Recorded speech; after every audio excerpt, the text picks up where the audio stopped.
Hello, and welcome to another exciting episode of Wave the Brush. With me, your host, Kris, a.k.a. Mini Wargamer Kris, a.k.a. The Name Butcher, a.k.a. riddled with technical issues as usual. We're starting the show a little bit late today, of course, because, well, technical issues arise, and, you know how it goes. So, Wave the Brush, the most informative 120 minutes on the internet on the wargaming lifestyle. We'll talk about painting, terrain conversions, and everything under the sun. We usually delve into a lot of painting talk, as well as a lot of what's under the sun, meaning no topics are barred. Anything's up for grabs. We'll talk about anything and everything. So, if you're joining us live, you can ask your questions in the chat. It's either over here or down there or over here, maybe over there. Could be up over there. Who knows? Oh, you know what? We forgot the chat down here. There we go. Yes, Kris is a technical issue. So, yeah. Wave the Brush. The show that just is always plagued by technical issues at some point or other. I have no idea why it is. It's just the way it goes, sometimes. So, again, as I said, if you're attending live, you can ask your questions. And of course, if I don't get to your questions, the monkeys will more than happily answer your questions. And of course, if you're watching after the fact, you can always send me an email at kris@miniwargaming.com. It's in the description below. Of course, you can always join us at wavethebrush.com.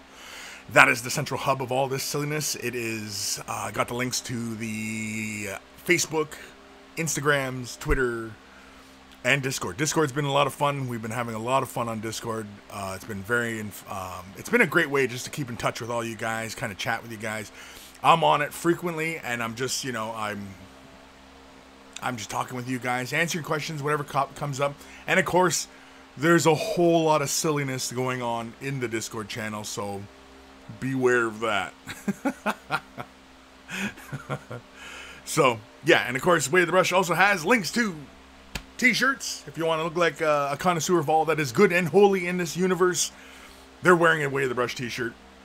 Of course, special prize to anybody who gets me a picture of a Wave the Brush on a Space Marine.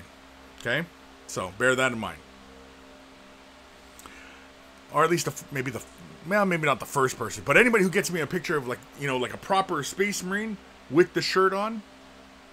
Now, he doesn't have to exactly wear it, but it's got to be physically on the Space Marine. Anyway, I think you guys get the point. Anywho. And of course, everybody who has purchased a Wave the Brush t-shirt, I would love it if you sent me pictures of yourselves so that I can add them to the Monkey Shrine, and that's also on wavethebrush.com.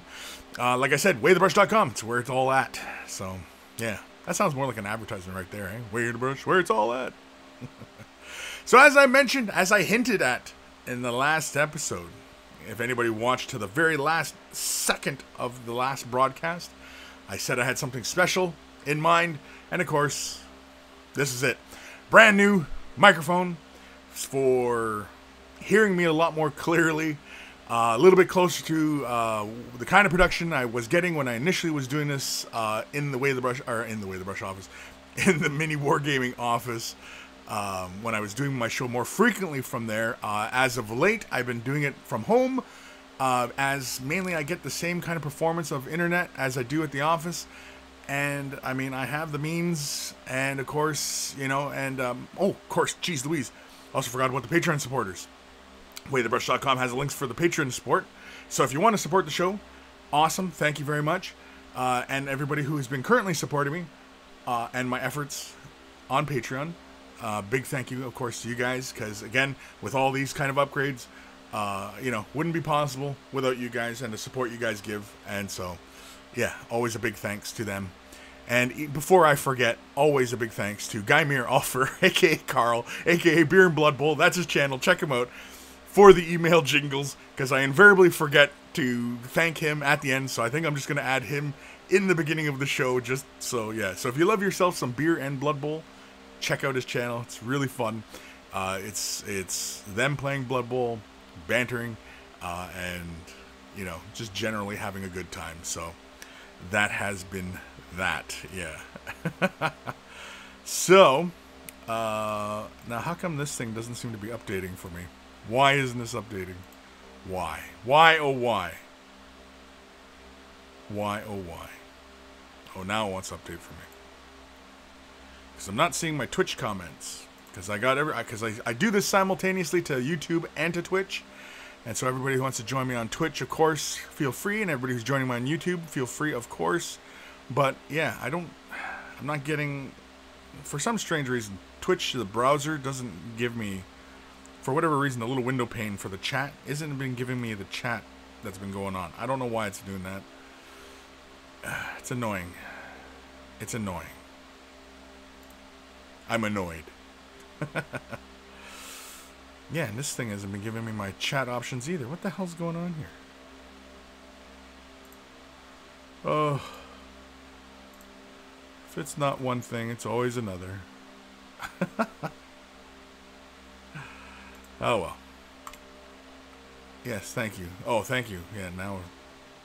See, I can see the comments showing up down below, but I don't know why they're not showing up for me in my browser. Oh, now they... Anyway, let's do this the old-fashioned way. I'm going to head over to the YouTube comments. Mr. The Brains. The Brains. Woo, first comment. Reziel. Woo. Aaron Siege. Woo. Ishab. Hey, Kris. Glad to catch y'all. Glad to catch you, Ishab. Sammy C. Glad you can catch the show now that he has the day off. He was worried that he was, because I saw his comment on, I think it was Discord, buddy. You were worried that you were the jinx. No, you know what the jinx was? It's because I was going on about buying a new piece of gear, and I'm implementing it today, and of course, the thing poops out. But anyway, I've got a whole bunch of things running, monitoring my system, spinning plates. Everything seems to be okay, so... We're going to carry on. If the show does cut out and you refresh the browser and it's still not there and after a minute or so, it's probably because the computer, the system, she failed me. She failed me. I hope she doesn't. Knock on wood. But anyway. So, Congo. The mic is a big old sausage mic. Yeah, well, it looks really huge right here, but I mean, it's only... I'm not going to gesture it. It's... You're not going to get me with that one. Kappa BD. Thought there wasn't going to be a way of the brush today. Well, I was having technical issues initially when I was setting everything up, but then after I was doing a few tests and stuff like that, it seems to be stable. I don't know what's going on with this thing. It's one of two things. Either my system's overheating or I'm having memory issues where possibly my memory modules might be going. I don't know. So, it's one of those two things. That's what I could track it down to anyway. G squared, wow, gives new meaning to technical issues. Yes, it does. Aaron Seach, howdy Kris and fellow monkeys. Howdy Aaron. Runebane E, dang it, missed it. Ripley D, a whole lot of silliness on that Discord chat. Wow, talking about me behind my back, huh? Not really. Kinda. Yeah, okay, we are.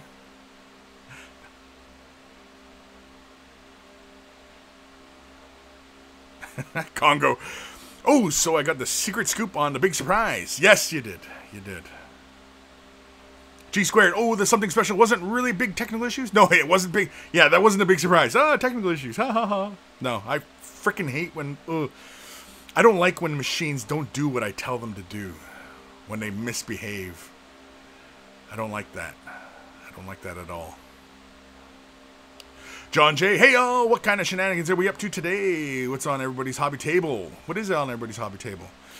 I think I was showing recently that I was working on my little nerdlings. For some of you out there who might remember way back when, I had the idea of doing a little series on two little characters called Butt Sludge and Swamp Ass. And so I'm going to continue forward with that. This is... Something snapped in my brain somewhere at some point recently. Yes, I know. Shocking, right? Something somewhere snapped in my brain. And this is the year in which I think I'm going to try and move forward with a lot of big projects I've had on the back of my brain. And I want to get them out committed and not get myself committed, but get the ideas committed to, to paper, as it were. And so, butt sludge and swamp ass was always a fun idea that I thought would be really, really fantastic. I always thought to do it like a little cartoon or like a little comic. And so I think I'm going to do it as an not animated, like cartoon, but like more akin to stop motion kind of. Think more or less along the lines of Captain Slaughter's Rejects. I think I'm going to do it a bit more like that. That seems about the easiest way to kind of commit these ideas and go forward with them. And so, yeah.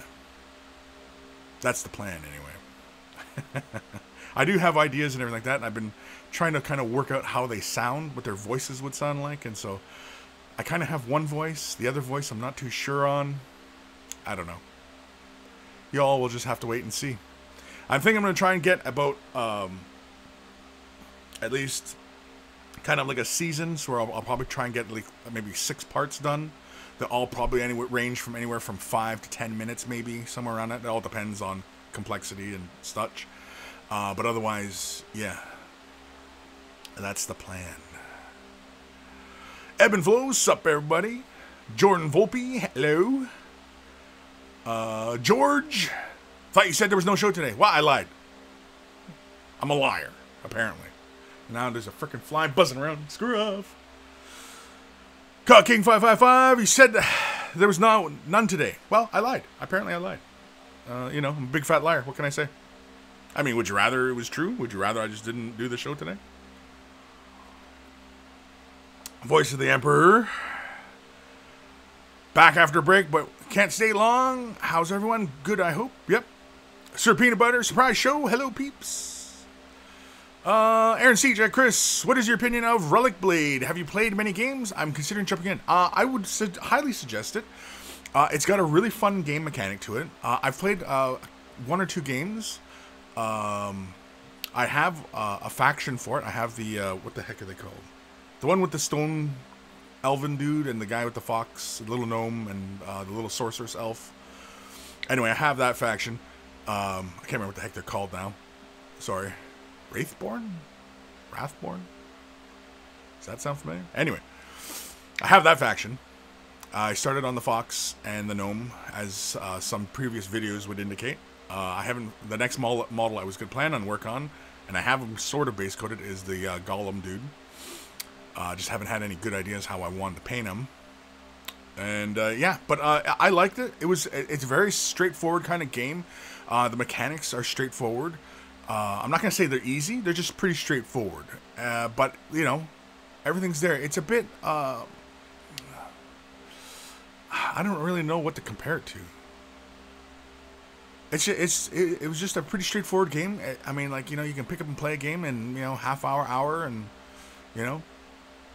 it's tactical. It was fun. Has really nice elements to it. And the models look good. And the really impressive part is that it's Sean. Well, he's a one-man show. He's the owner of the game. And he sculpts the models. He creates the game, creates the artwork. And I think that's just impressive. The fact that he's a one-man show and he has this really, really great game. And, yeah, it's really impressive. Nathaniel at Kris, always appease the machine spirit before each stream. Yes, I know. That's pretty much what I got to do, right? I got to pray to the machine. I should don like a hoodie and then like get my little thing and then throw blessing oil at it and incense and get the whole Mechanicus thing going. Yeah, maybe that's what I should do. Maybe I'm not really an Eldar at heart. Maybe I've got to go more Mechanicus. Dark Commission, heyo, Kris and monkeys, heyo. George, timing. Timing? Okay, timing. Voice of the Emperor, Nathaniel, I don't think so. Is that it for the comments?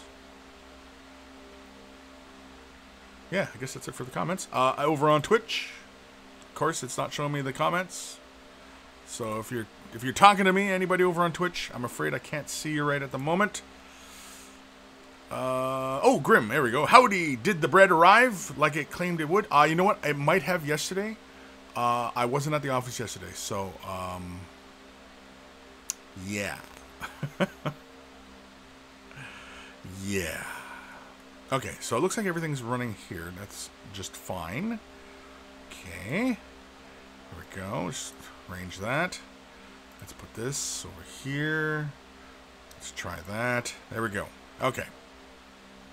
I think so. Yeah, we're all caught up in comments because that's the last comment there. We can see. So we're good. So we're good. Everything's going. Everything's running 5x5 at the moment. Perfect. Lovely. Everything's good in the universe. I'm going to have a sip of coffee now. So, yeah.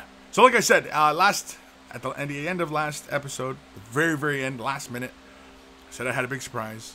And of course, this is the big surprise right here. It's a brand new mic. Some of you might guess, it is from Blue. It is a Yeti.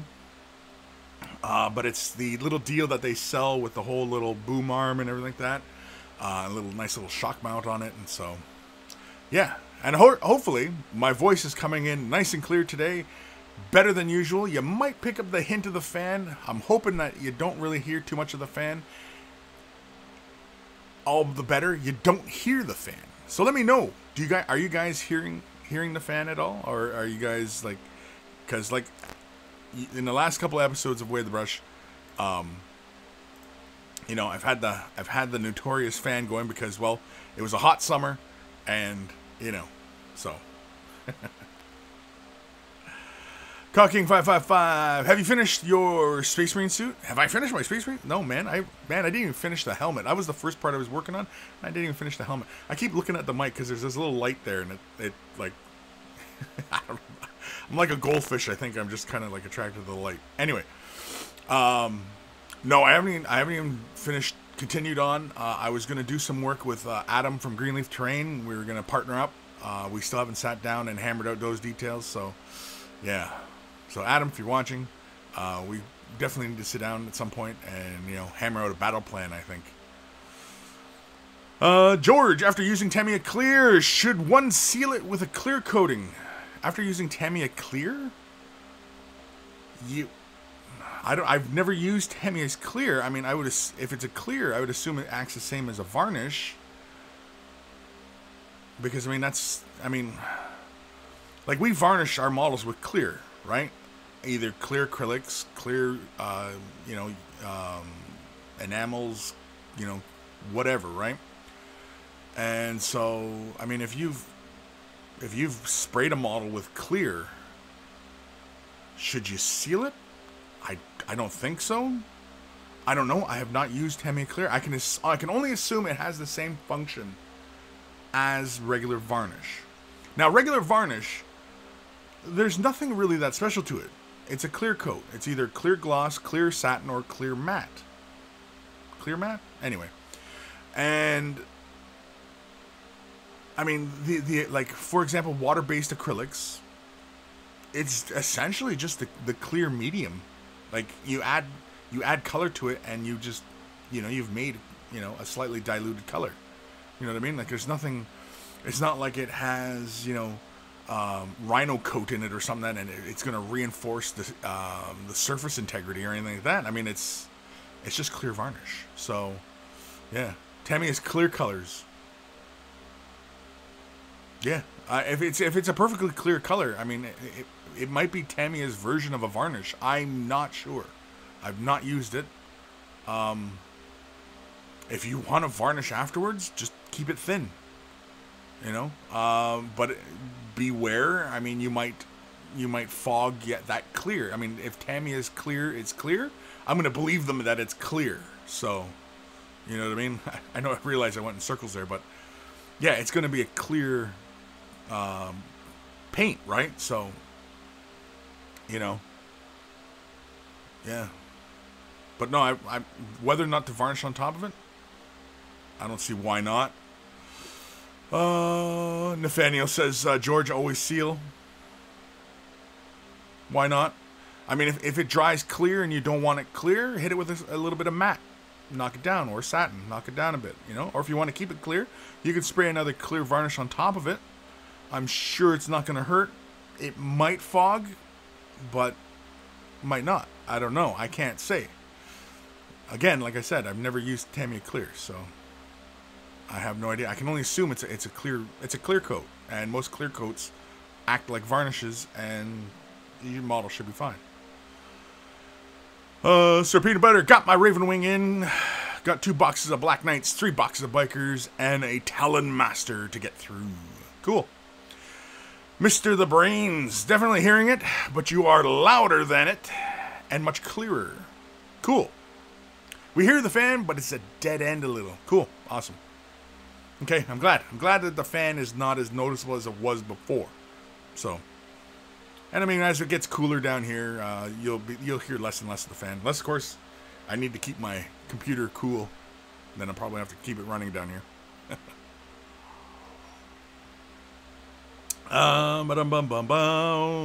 Ruinbane E. Kris, have a question for you. I've recently tried Tamiya. Oh, I was gonna say, all right, that's not really a question. No, but then he continues, right? Kris, I have a question for you. I've recently tried Tamiya's plastic cement and found it works very well. Do you have any thoughts on plastic cement products? If you're doing styrene plastic kits, you should always use plastic cement. It's going to give you a far superior bond with styrene plastic than super glue will. Believe it or not, because plastic cement melts the plastic. It creates a weld. It's like welding. So how are you going to get a better bond than that? You know what I mean? So, yeah. I know plastic cements come like in varying thicknesses. I always prefer the one with the little nozzle it runs really thin. And so I prefer that. Some have the little brush, and you can brush it on. I'm kind of skeptical of that one because, you can end up putting the brush kind of where you don't want to. Whereas with the little nozzle, you can kind of let little drips go and kind of just drag it along on the surface. I just find it's very accurate with the little tiny little nozzle. The only pain is sometimes the little nozzle will get clogged, and so you need. And I know like the Tester's Masters bottle, it comes with a little clearing wire, but I've found that like bread ties, the little wire for doing like bread ties and stuff like that, it ties off the bread, the bag. It's often coated in like a paper plastic, but if you tear that off and you have that thin little wire, that is often thin enough to run through that little nozzle. So, but yeah, I mean, plastic cement, definitely. If you're doing styrene plastics, plastic cement is the best you can use. If you're doing like resin type plastics, like urethane type plastics, resin, stuff like that, you're better off with super glue. If you're doing pewter, super glue, everything else, super glue. But for styrene plastic, like the GW plastic kits, like that kind of styrene plastic, you should be using plastic cement.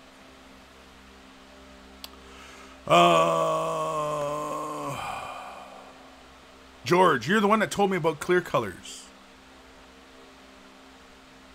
Are you talking about Mr. Colored clear colors? The ones that have the pearlescence in them? Is that the stuff you're talking about?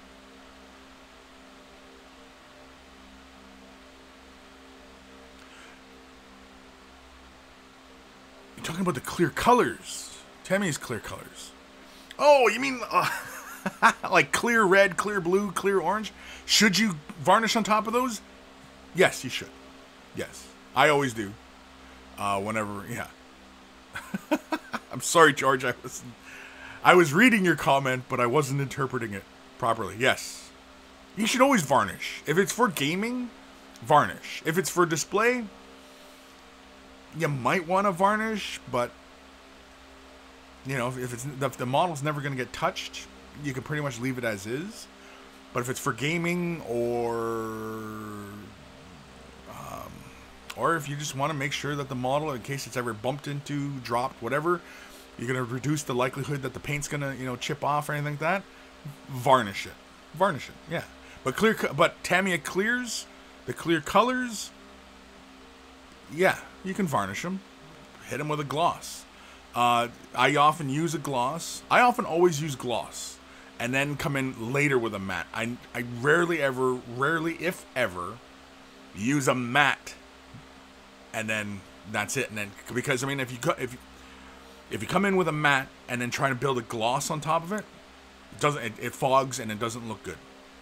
Whereas if you hit it with a gloss, anything that you want to remain glossy will remain glossy, and anything you want to pick out that you want to have matte, you can simply come in and pick those things out in matte, right? So with clear colors sitting on top of, say, metallics, I often always use gloss varnish and leave it as glossy. You can probably hit it with some satin if you need to knock a bit of the shine down, but otherwise, yeah. Yeah. Teldenator. Hey everybody, hello. Nathaniel at George. Semi clears tend to dry out a bit glossy. If it's okay at that, leave it. If not, use a matte varnish, and seal the mini. It comes down to glossyish varnish.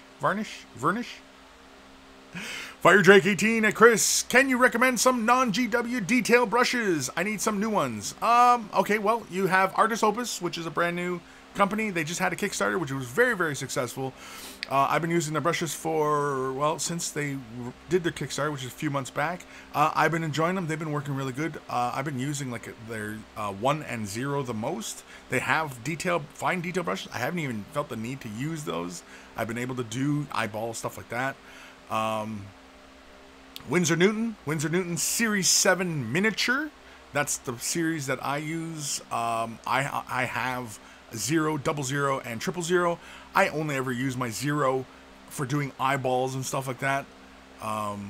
They're very, very good, fine sable hair, but they're very short bristle length, which is actually really good for, you know, if you really kind of want to try and come in and be kind of direct. Sometimes with a longer bristle, when you're doing eyeballs and stuff like that, you're kind of like, it's kind of like using like a pool cue, and you're trying to sit way back like that, and you're trying to hit that ball kind of thing. Whereas if you're using a shorter bristle, you're more up close, and you can kind of, you know, hit it like that. I don't know why I'm doing the sound, but you know what I mean. I just watched Hereditary last night. Holy carmoles. It was scary, but it wasn't like, you know, scary, you know what I mean? Like it was just, you know, it was good. It's a good movie, but it wasn't like, scary. It's not like, you know, watching The Nun or something like that, you know, where you, anyway. Nathaniel, at Fire Drake, try Da Vinci brushes. Yes, I've not tried Da Vinci myself. Who's another one? Oh, Army Painter. Army Painter's got some good detail brushes as well. I've used their sables, and they're good. I'm trying to think of some other common brushes. Raphael is one. Da Vinci.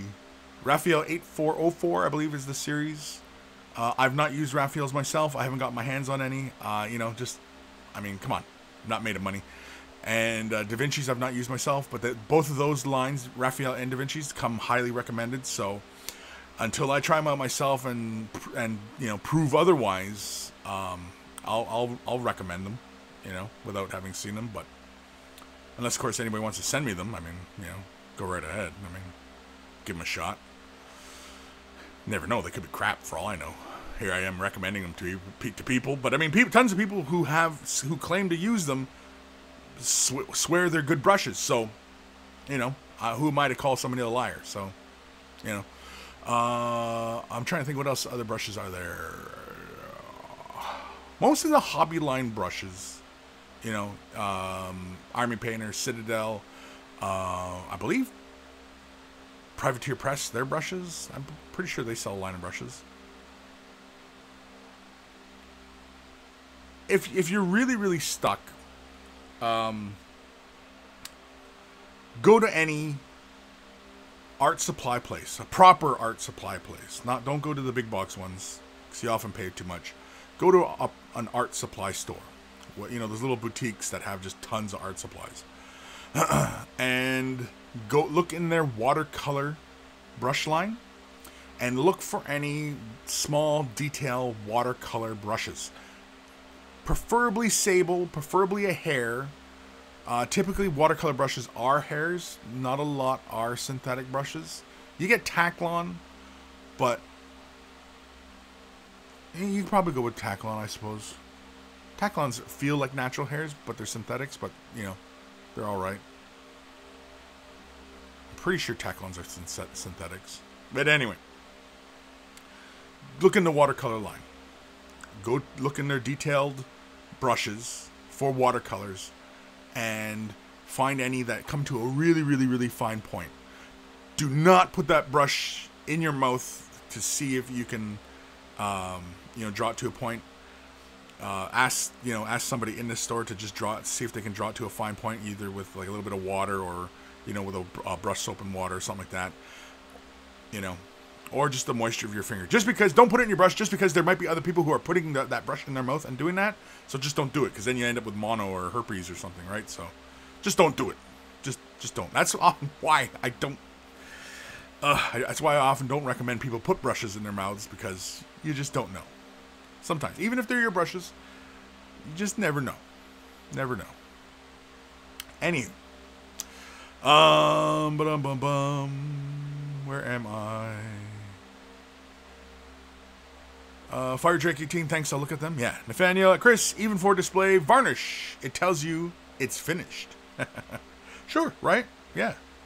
Ghost of Starman Deluxe. Oh, I'm late. No, don't worry. The show's late. I'm late, the show's late, and, you know, it is what it is. Had technical issues, but I'm like constantly watching my monitoring, and everything is proceeding according to plan. Knock on wood. And my temperatures and everything like that are below what it was when it was failing, so I'm happy there. You know, everything's a nice even keel right now. Everything's showing me nice and even. Everything's good. Knock on wood.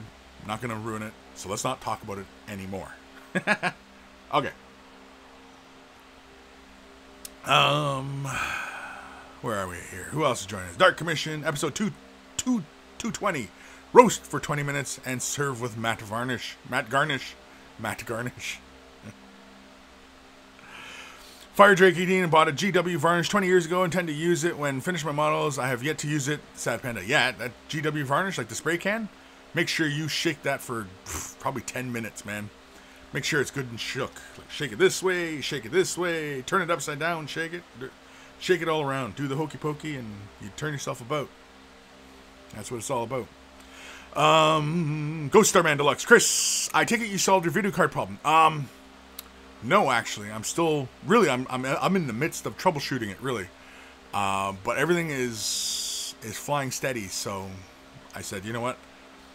I'll go online for a bit, and you know, if it fails, it fails. Like I said at the beginning of the show, if the show all of a sudden just stops and you refresh your browser and I'm still not back, it's because I had a catastrophic failure. So, but right now, knock on wood, everything's fine. So let's stop talking about it. Nathaniel. Oh, he's just asking about the spray can. Kurt Kershone, there he is. If it's a brand new natural hair brush, it should be starch stiff, so wetting it doesn't help. No, but oftentimes you get people who are sitting there coming into the store and they'll play with them bristles and looking at them, stuff like that. And so if you want to see if it comes to a natural point, see if the store can bring it to a natural point, you know what I mean, to have a look at it. But otherwise, yeah, don't put the brush in your mouth to see if it comes to it. If you do that, I mean, like I said, you don't know how 15 other people didn't do that, right? So that's all I'm saying. Just don't do it. Don't put the brush in your mouth. Just don't do it. G squared, episode 220. That's why I tell people not to brushes in your mouth. Not two brushes in your mouth. Not two brushes in your mouth. Not two brushes. Not to put brushes in your mouth. Yeah, don't put your brush in your mouth. Ebb and Flow, G squared. They're looking at how the Taklon are treated on the farms. They're raised for use in brushes. I had no other ethical choice but to switch to sable brushes. Exactly, especially the golden Taklon. Yeah. Don't do it, man. They're just, the Taklons are, they're treated so poorly. All right, Ebb and Flow. All right. All right, so I think we're caught up in the comments for the moment. Yes, we are. Yeah. Okay. Let's keep the ball rolling here. Yeah, Nathaniel. Let's keep the ball rolling. Let's find where my controls are here. Here we go. Email. Headphones. Email time. It's email time.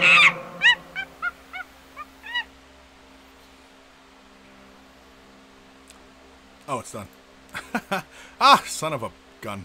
Hold on. I forgot to switch. We're all in the dark here. You know, as usual, in the dark. I forgot to switch this over. There we go. Gotta probably switch this one over. Yeah, I gotta switch this one over. Hold on. Messing with my eye holes here. Here we go. Alright. And without trying to show anybody's email addresses, as usual. Oh, crap. There we go. Alright. This is from Paul, a.k.a. Jabba's Left Nut. Hi, Kris and fellow monkeys. I thought I'd send you some photos of what I've managed to do over the last 12 months. I don't get a lot of time for painting, but since Way the Brush has found me, I've improved loads. Thanks for everything you do. Keep up the good work. Paul, a.k.a. Jabba's Left Nut. As opposed to Bill, Jabba's Right Nut. Anyway.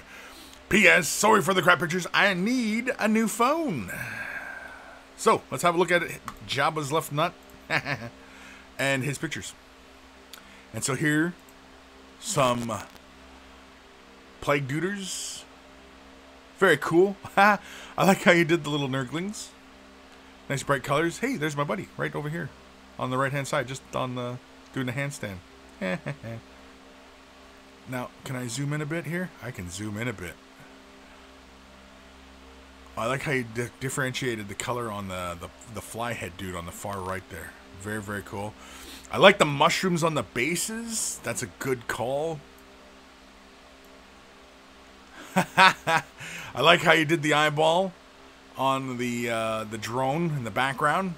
Very good. I mean, from the photo, that eyeball looks freaking real. It's very unsettling. I like how you just went playful with the Nurglings. I like that. I like how, you know, it keeps them separated and everything. Very, very cool. Let's have a look here. Yeah, can we get a better picture of the drone? Yeah, look at that eyeball. Look at that eyeball.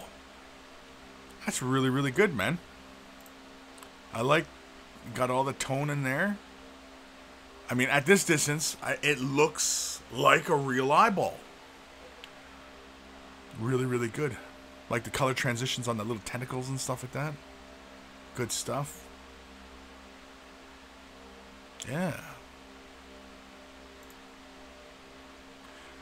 Oh, screw off. Why would it do that? Why would it do that? Why? Look at, then it turns it sideways. Like, life isn't good enough for Google that they got to keep messing with people like this? Like, why? Why? Why? Why? Why? Why? Why? Yeah, really good. I like that. Good stuff. Nice highlighting on that upper portion of the cloak. And the bottom portion too, it's good too. Nice and clean, nice and separated. But I like the highlights on the edging, on that red cloak or magenta cloak.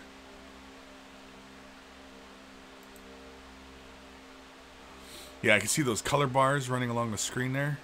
That's from your lights, in your phone. It's because your phone is trying to adjust the to the frequency, and you're getting like a rolling shutter. It's kind of annoying. It's a very common problem. I like the base. Oh, piss off. Oh, well, we're only interested in the eyeball. Yeah, that's nice color transitions going on in that eye. Very, very good, man. Really good. Like the bases. Nice flesh tones.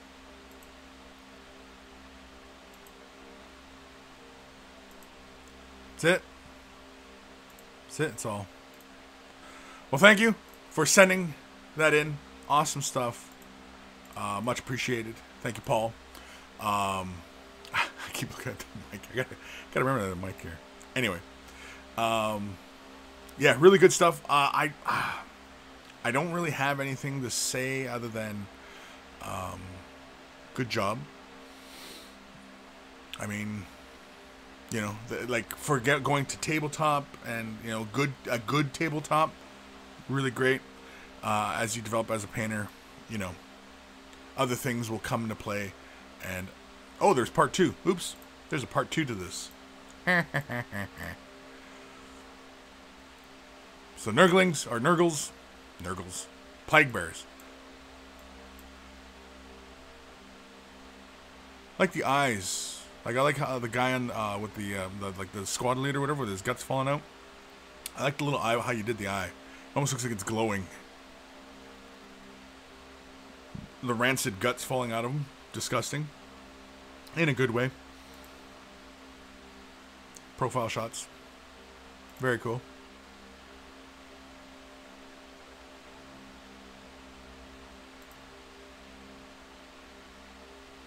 Again, I like how you did the Nurglings. I like a little bit of color transition you got going on in the middle guy. Yeah, I mean, like, honestly, I have no big comments. I mean, like, you've got a very good handle on painting. You know, I mean, to bringing these guys to a tabletop standard, I mean, like, you know, I don't see anything wrong with these, you know.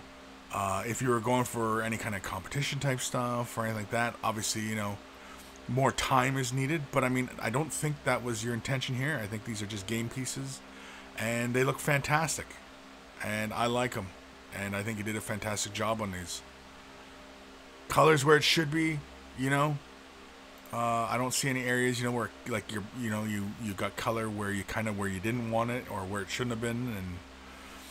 And one thing, I guess if we're looking for any kind of criticism, I noticed like the gaps between parts, you know, like behind the heads, in the crevice of the legs, stuff like that.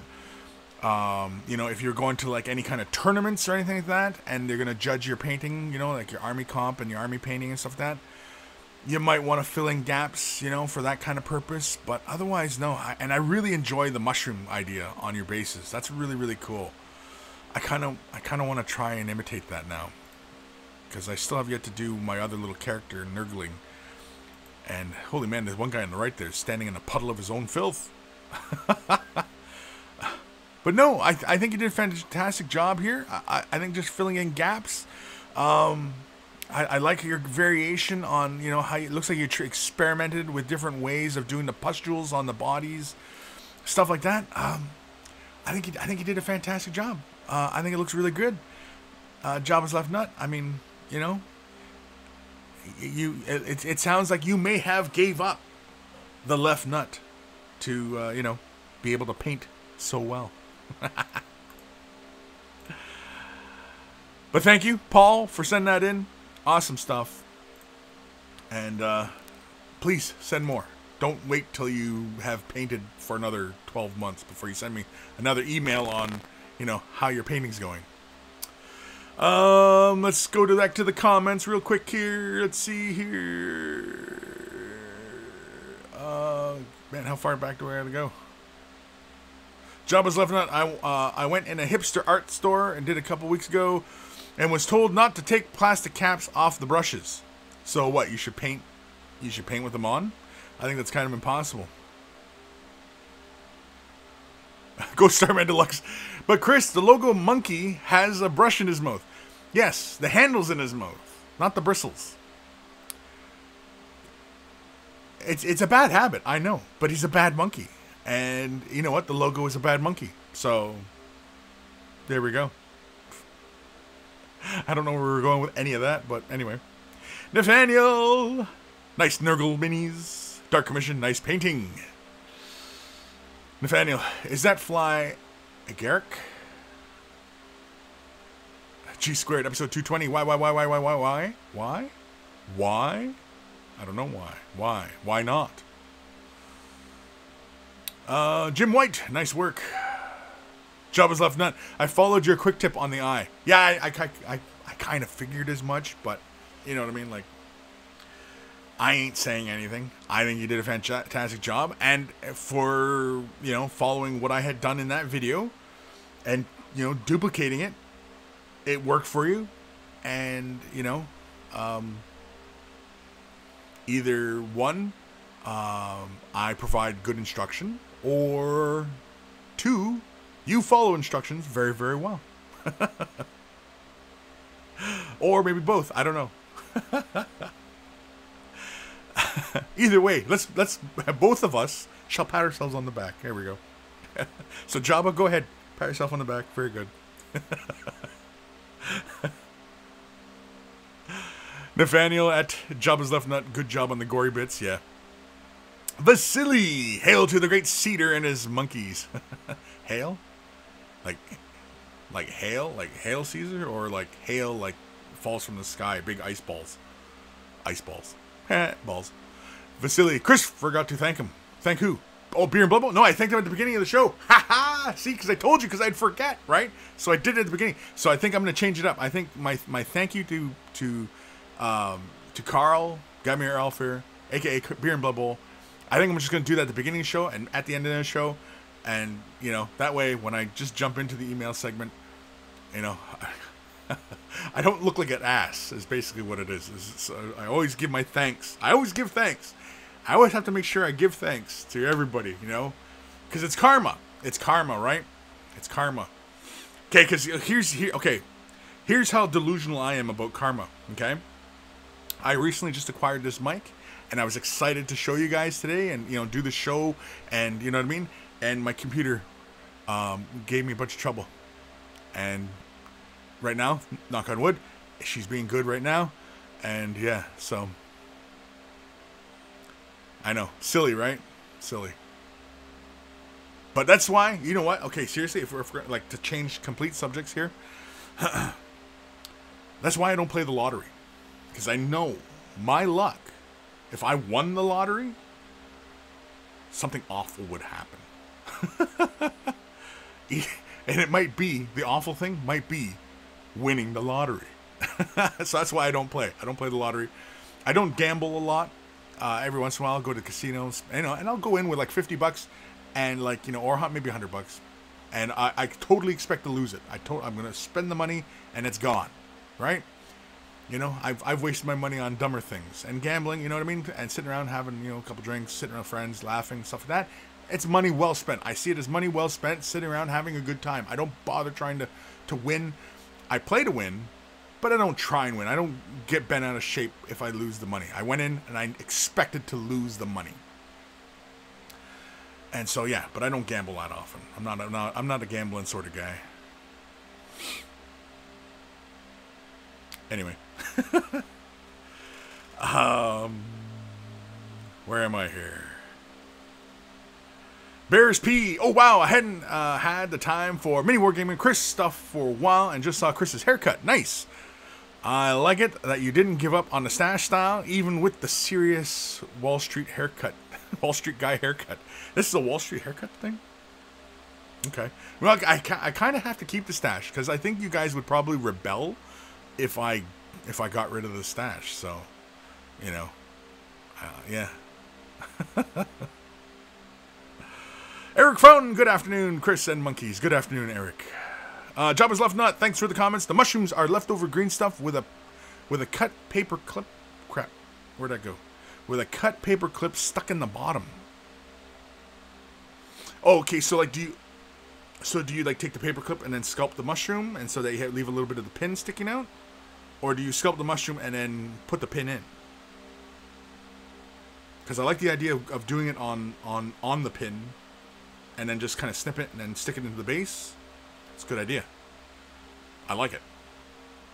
I'm totally going to steal that idea now.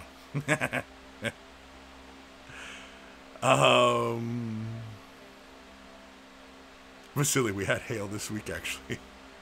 It's Russia. I totally expected. Bears P. Oh, and those minis look very nice. Jabba's Left Nut. Is that all capital first letters? Jabba's Left Nut? Is it? Jim White, your gratitude to Beer and Blood Bowl is noticed. Well, yeah, I mean, like, you know, I support the guy because, I mean, like, you know, he was kind enough to donate his time, and yeah. Disco Duke. Hey guys, I just noticed Way the Brush is on. I thought your video card had failed. I nearly missed it. Well, it's not that not that it failed. It was just that under load, it seemed like it was crashing, and I was thinking. See, I'm still trying to track down the problem. So like right now, you know, and I'm pretty sure we said we weren't going to talk about this anymore. But anyway, it's one of two things: either my video card is crashing or is failing me. Or two, I'm having memory problems and my memory modules are failing. Either way, this is an experiment, and so, like I said, if the show all of a sudden abruptly ends and you refresh and I don't come back, and you know what I mean? Yeah, that means that I had a catastrophic failure and my computer crashed. But right now, everything seems to be fine. And it's been doing this the last day or so. So, yeah. Anywho. Vasily, is that mic going to always hang in front of you? Yeah. Pretty much. I mean, where else is the mic going to go? I mean, it could hang down here, I suppose, but that's not the point. This is for hanging. It's on a shock mount, so yeah. That's the whole point. Oftentimes, yeah, these mics are like right in your face, you know. I like it. I mean, it's not terribly intrusive, and you know. I mean, I suppose I could hang post-it notes like right here. Maybe I'll get a sticker, and I'll put a sticker there. There we go. Or maybe I'll just do a hand drawing and just kind of like, you know, something fun or something. Besides, I mean, like you know what? I mean, up until you said that, I'm pretty sure people probably didn't even notice the mic because either one, they're not really watching the video. As it seems like a lot of people just listen to me, and so you know, yeah. So yeah, it's always going to be here. This is a new part of the show. This obtrusive black object in the frame, yes, is part of the show now. Nathaniel, he's showing off his new gear. No, because I mean, like, it's the way this mic works, because you got to talk like right here. You don't talk into it like that way. You talk into it this way. That didn't look very appropriate, but yeah, you're talking into it this way. You don't talk to in this direction. You talk in this direction to it. Anyway, Jim White, he gambles enough driving to work. Yeah, pretty much. I get driven every day. My wife usually has my car. Vasily, we should all grow mustaches and start our own show. Sure, why not? Do it. Do a show about growing your own mustaches. Dark Commission, rambling, not gambling. Yeah, exactly. I'm rambling, not gambling. I'm not much of a gambler. I mean, when I do, like when I go to the casino and stuff like that, and I play like roulette or something, yeah, you know, I'm usually up. Play blackjack, sometimes up. It all depends. I mean, it's luck. I mean, every game in the casino is designed to take your money. Have no illusions. Everything is designed to take your money. Those little slot machines, designed to take your money. Everything's designed to take your money. Everything is geared for that house to take your money. So have no illusions. You're going to lose your money. Play long enough, and you're going to lose your money. So I used to work in a casino. Matt Hoser, I'm Mother Russia, hail have you. In Mother Russia, hail have you. Oh, in Mother Russia, hail have. Yeah, okay. Ruin Bainey, yeah, not going to lie. It would have been disappointed if you shaved the stash. Yeah, exactly, right? I mean, yeah. Matt Hoser, Kris, powder your five head? It's blinding me with that glare. My 5 head or 4 head? My 5 head? It's because I'm kind of sweaty right now, because I always get sweaty when I'm talking and animated. And, I mean, I put a diffuser on that light, so I could shut off that light, but then it'd be completely garbo in here. Nathaniel, at Kris, if it was a hardware problem, you wouldn't be able to start your computer. Well, apparently, well, no, because, like, yeah, if it was a normal, like, kind of, because I've had these issues many times with you when I was using, like, my Windows machines. But this is my first time really with this Mac. I have a Mac Pro, but it's an older Mac Pro. But that's what I'm currently using to do my show at home. It's an old Mac Pro. and they're basically like PCs. You know what I mean? They can open. They're big towers. You open them up. You can swap all your components in and out. You know, change out the video card, change the memory, they're just like towers. They're just like PCs. It's just they're Mac. It's just the operating systems is Mac. And everything I was seeing, because basically what was happening was the computer was restarting, and so they listed off 5 things. Everybody who's had these issues where the computer just kind of arbitrarily just kind of restarts. It was one of 5 things, right? But I figure it's either the overheating issue, where the computer can run for a bit and then she overheats, or 2, the memory modules. Now, the computer can run while the memory modules are in a state of failure, and just when they fail, it restarts. So, yeah. But otherwise, yeah. I mean, like if I was having real serious hardware issues. I mean, because that's why I'm thinking it's a overheating issue. Like right now, before when I was when I was having the issue earlier today, the computer was running hotter. But because I have this this program running that's showing me it's showing me everything on the computer right now. It's just really fantastic. Every temperature, even my drive temperatures, everything, and I'm showing below what I was when I was failing. And it was pushing 50 plus on the thermostats. But right now, she's only at 38. So, and that was below. It was still kind of failing at around 42. It seemed like it was going to fail. But she's below that now. How it's maintaining a colder temperature now, I have no idea. Other than maybe the fans went up. But I'm not checking that crap right now. So, anyway. Disco Duke, why is that as big as your TV? Why is that as big as my TV? Perspective. Yeah. Yeah, because it's like right here. I mean, yeah. It's the way the camera runs. I mean, if I was using a longer focal length lens on the on this camera, then this could be blurred, right? And I mean, like I could have this. I mean, I tried to get it better positioned, but I was running out of time, and like I said, I just got the damn thing, and so we're gonna continuously work out where this guy's gonna be. I mean, I might try to have it more over this side of the frame, more. I just don't want to do that right now because I don't know. This arm is kind of weird. It's got like this spring action to it. It's from Blue themselves, but Blue the company, not Blue themselves. And yeah. Anyway, I like it. It's fun. And yeah, it's part of the scenery now. I mean, what else is there? Actually, I actually had my daughter actually was kind of talking to me about it, of repainting my room here, and so I might repaint my room in the next couple months. You might see that the colors in the background change around here. I keep looking at the mic.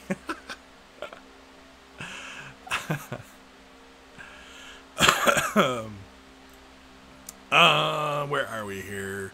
Diego Flores at Kris. I am building a Carcaridan kill team, and I'm using the Reaver head for the sergeant. Should I paint the front bone or more metallic color because of the gray color scheme?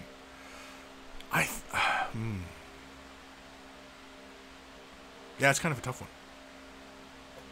I would go with bone. I would go with bone. Just to create a bit of contrast. And because they have that scary skull face on them and stuff like that. Yeah, I would go with bone. Metallic color would be good because, yeah, they have what? It's a gray and I think spot red, I think, on their color scheme. Either way, it's really, really cool. It's awesome. Vasily, episode 220, designed to take your money. Mad Hoser, by the way, it's more likely a heat issue. Apple equals heat issue. Well, it's any computer. I mean, any computer that has failure. Like I said, the computer that is running, like that I run this show on, it's a Mac Pro, but it's the same components that are in any PC. I mean, it's a PC tower. Anyway, yeah, the only thing that's Apple is the operating system. I mean, It's the exact same thing as if it was a Windows. I could probably reboot the system and put Windows on it, and it'd be a Windows box. Anyway, Raziel, Kris, I think misinterpreting the rules. I'm misinterpreting the rules? Oh, you think I misinterpreted the rules? Kris, I think I misinterpreted the rules. What rules? The rules of the road? Those are the rules of the road. I don't, Rezi, I don't know what you mean.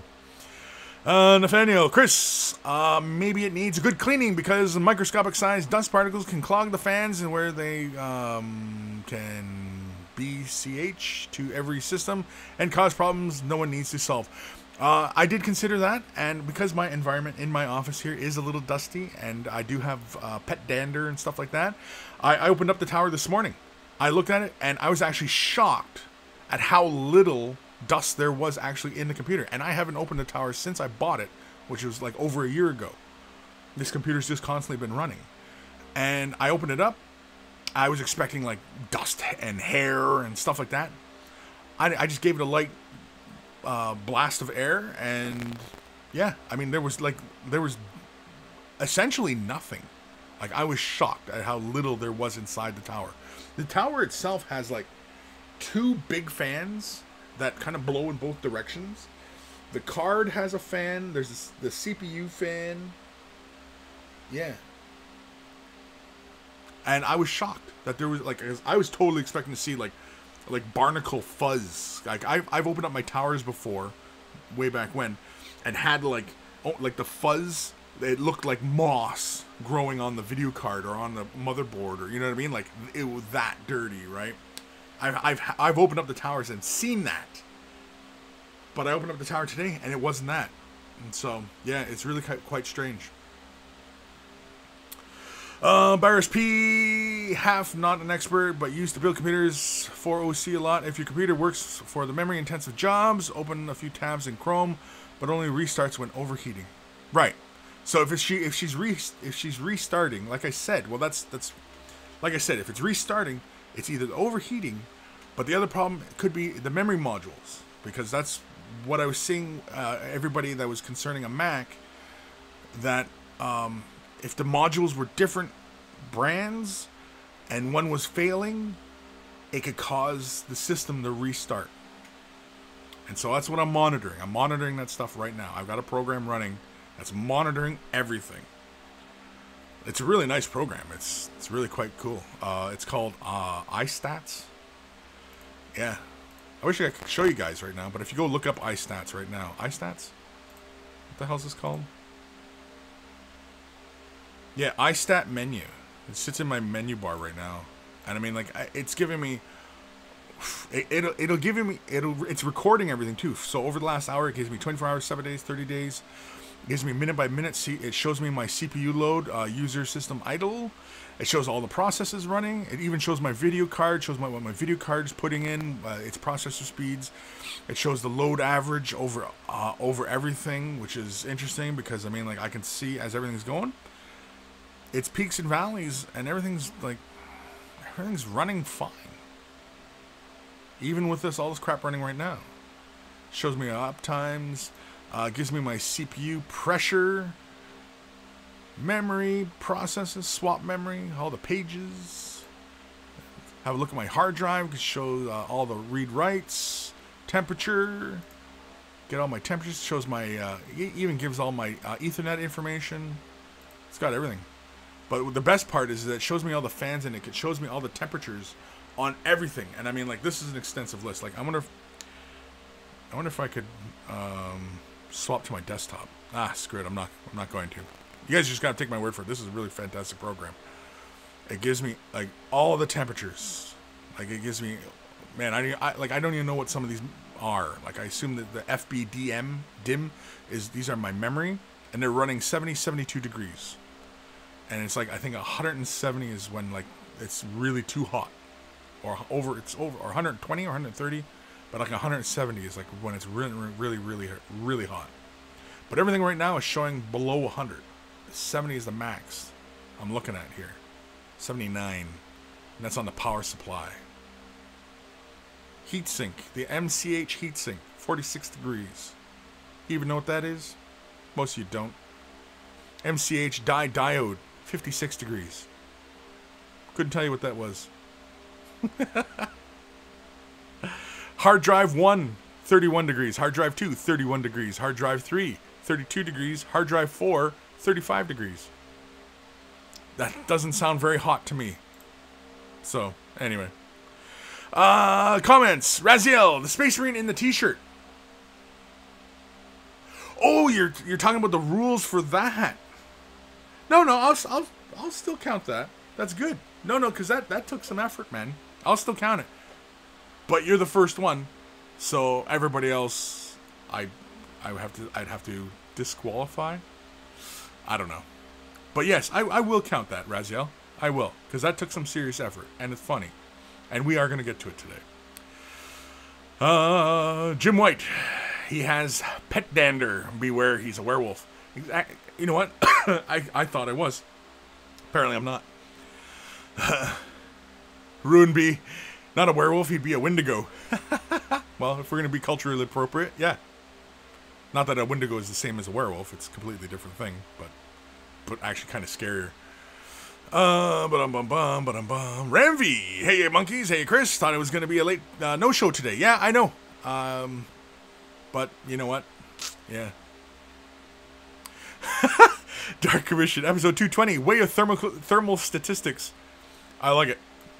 That's it. I'm sorry. That is the name of the show today. Way of thermal statistics. I know. I got kind of boring there because I was kind of nerding out on the on all the information I was getting with the with that program. But yeah. So Dark Commission, good call. You win. You win, thermal. You win, thermal. You win, Dark Commission. You win, thermal. Oh, frig. I must be getting tired. You win, thermal. Frick. Oh, what an idiot. What an idiot. Who talks like that? Stupid idiot. Oh, jeez. Raziel, you the man. Yeah, so we'll talk later, Raziel. We'll talk later. About, you know, what's appropriate compensation here. Because, yeah, it's funny. I mean, oh, wait. Do I get the model? Are you going to send me the model, or do I just get to keep pictures? Well, because mainly because I had the idea, like, with the whole Way the Brush t-shirt on a Space Marine. Because I was thinking, like, even, like, the cardboard cutout of a Space Marine and having, like, the Way the Brush t-shirt on him. Or, like, an actual, you know, like, you know, you see, like, some Games Workshop stores, they have the statues of the Space Marines.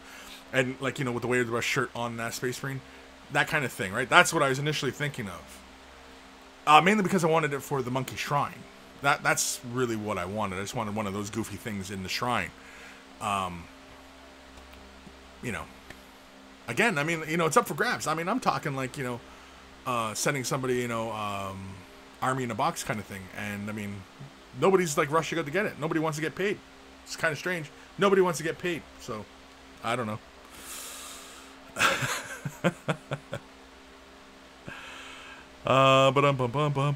Jim White, the weather report in Chris's computer. Disco Duke, I'm not a computer person, but is the temperature read by a thermometer or is it by a calculation? Interesting. I'm not sure.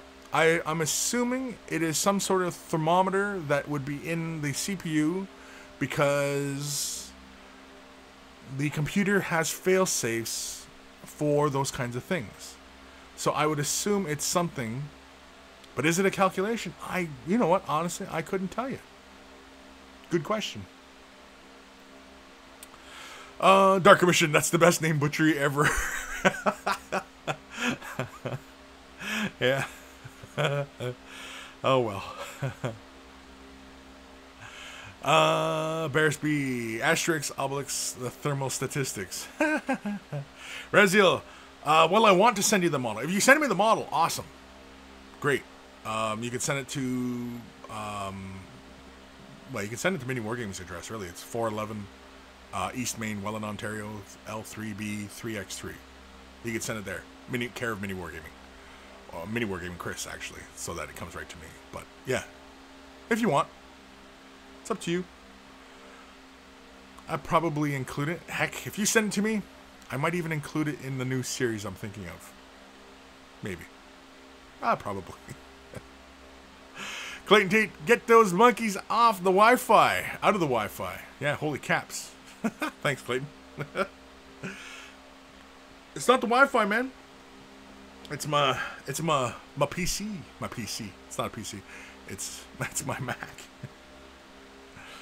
Diego Flores, Kris, just painted the helmet face plate bone color. Just putting in the base. It already looked amazing. Can't wait to see how it looks after layering shades. Thank you. Well, no problem, Diego. I'm glad I could help. Knitfink, hello everyone. Hello, Knitfink.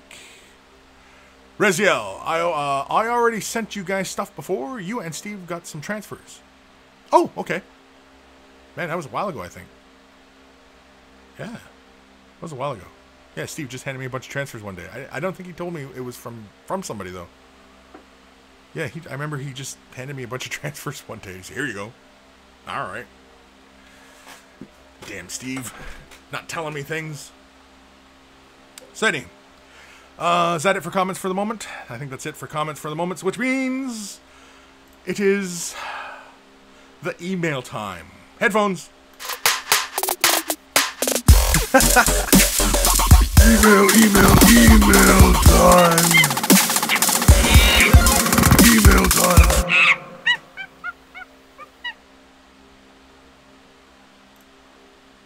And this one is from our good buddy Tim.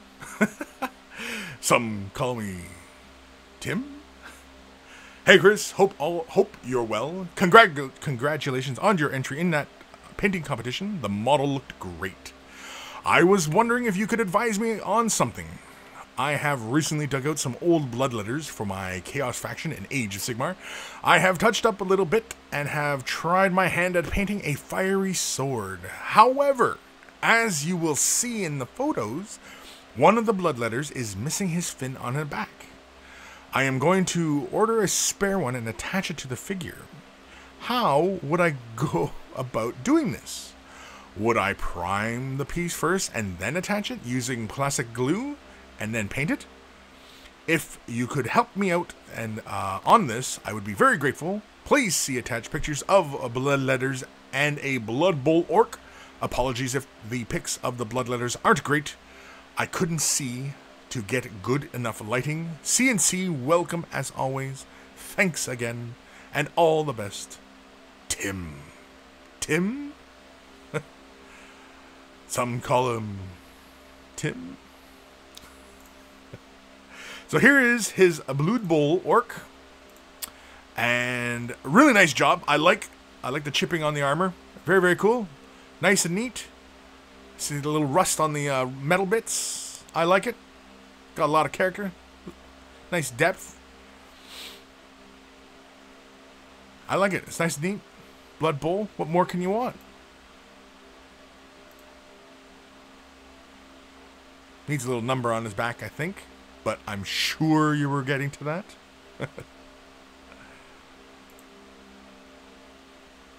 Yeah, I like it. Alright, so here we go. Bloodletters. Now, apparently the bloodletters doing fiery swords. I like the swords. If you were going for fiery, you could push the brightness on the swords, go up another notch.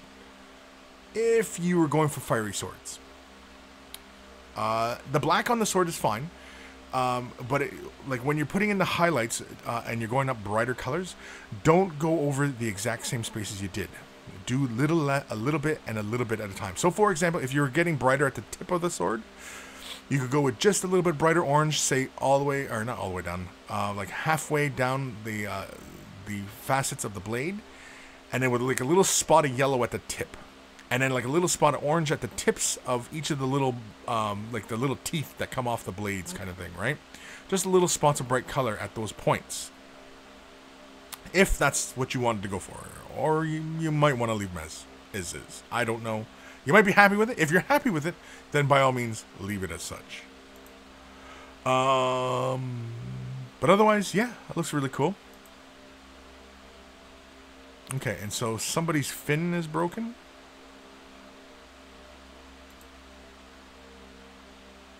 I'm going to guess the second from the right guy. Kind of has that black mark down his back. Yeah, so if you... Okay. So. I kind of like that shot. Looks cool. The light behind him. But they're not bad photos at all. I like the nice deep red. Nice and straightforward. Looks good for a tabletop. Okay, so I'm going to assume it's the second guy on the right. Now, if you're getting a replacement piece, and you're going to put it in its place, I would clear the bit and clear the mold lines off the bit. I would do that while it's on the sprue, then clip it free, and then clear the little nub, right? Get it prepared. I would score the contact point where it's going to make contact with the model. I would score that gently with, you know, the sharpness of the blade and score that point. And then you see where you have the black paint kind of running down the spine. Very carefully, I would clear that back point off where the two pieces are going to meet. Clear that point off, because if you put the plastic cement on the one half and then attach it to the model and that paint is still there, that paint is a barrier against that glue. So they're not going to contact. They're not going to make good contact. So you need to carefully clear off that point where the two are going to meet. So anytime you're going to use plastic cement and you've painted the models and model broke or something like that, you need to clear those contact points and to bare plastic, rescore them, and attach. And that's going to give you your best bond. So, with that model, and has paint on his back, if you want a quick and easy tool, I really don't recommend this, but I've done this in the past. Very carefully, I had like a napkin and the tip of my X-Acto blade and snapped that little tip so that the blade kind of went to a sharp little flat end. And I've used that to clear the tiniest of little areas, to kind of get into an area and clear that little contact point. Or if you can find this a mold line scraping tool that will do that, or something, or just the way you can kind of, it's because again with an X-Acto blade it's hard because it's at an angle, and if that flat piece is set inside, you know, the back, it's gonna be hard. You'll be rubbing that point of the blade, that sharp point, and it's just gonna end up scratching up that surface. Whereas if you make that end of the blade flat, especially if you have lots of spare blades, you can use a spare blade. You can even use a dull old blade, but I definitely recommend have something on top of it so that when it snaps, that little piece of metal doesn't go flying anywhere. That's what the danger is. That's the danger. And that's why I don't really recommend it. But if you're going to do it and make your own kind of mold line scraping tool for fine little areas like that, that's what I've done in the past. I don't recommend it. But if one was to attempt it, that's what you would do. And then very carefully get rid of that little piece of metal. Throw it in the garbage, put it in a container, whatever. However you dispose of your blades, do that. At your own risk. But anyway, yeah. And then you can just glue it right on. And then just give it a light little prime. Apply the primer by hand. I would use like a light gray, whatever. Whatever prime you had primed your models in, just use a little bit of that. Prime it, base coat it, and re-highlight it just in the same fashion as you've done. And then reseal it, and you should be good, right? So hopefully that answers your question, Tim. Thank you for the email. And yeah, so hopefully that answers your question. Quickly looking at the comments. What time are we at here? I don't even know what time I start. What time did I start this? How long have I been running? Hour 20. All right.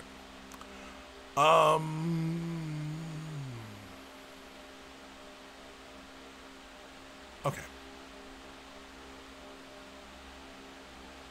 Vasily, so you're a Unix guy? Huh? Unix? Yeah, well, I've used Linux. I went from Windows to Linux to Unix, OS X. That was the progression through computers. I was Linux before I was Mac. Mainly because I was sick and tired of Windows. I just wanted stuff to work. Nathaniel, is Tim present? I don't know. Is Tim present? Red green. Me like shiny black. Ishab. Well, I gotta go. I got a jet kitties. Time for a grocery shopping.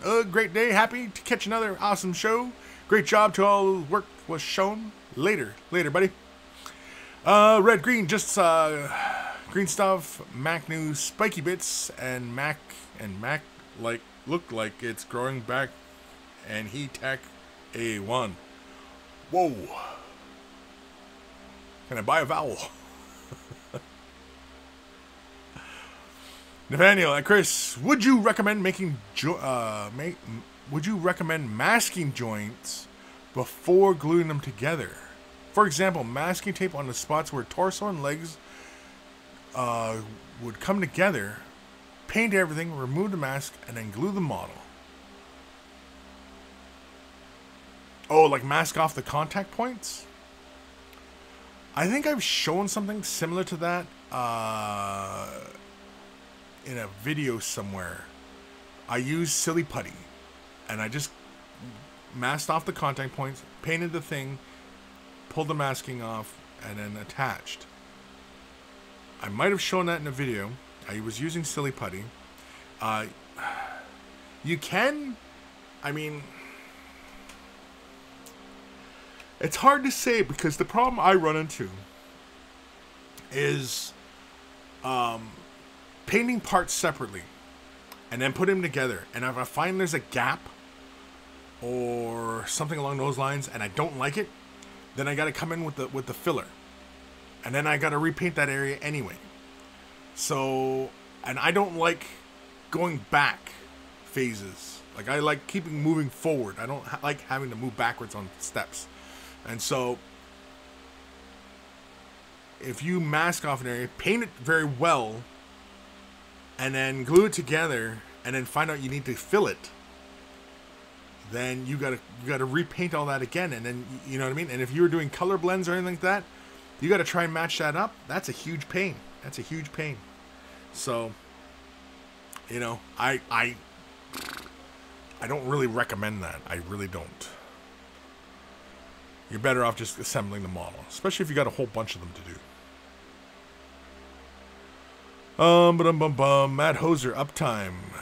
Mad Hoser, set up your bots, you damn slacker. What? Are you talking to me? I don't know what the hell you're talking about. Anyway, Disco Duke, my first computer was an Atari ST. Jim White, Windows 10 has an update. Please take appropriate actions. Just a friendly warning. I don't use. Well, I use Windows 10 on the other computer. When I was doing whenever I'm doing the show from the office, it's a Windows computer I'm using, and that's Windows 10, and it's annoying, and it's always updating, and like the pain in the ass of it all is that if you don't want to update, you can't tell Windows 10 not to do it. It'll just do it on its own, which is dumb.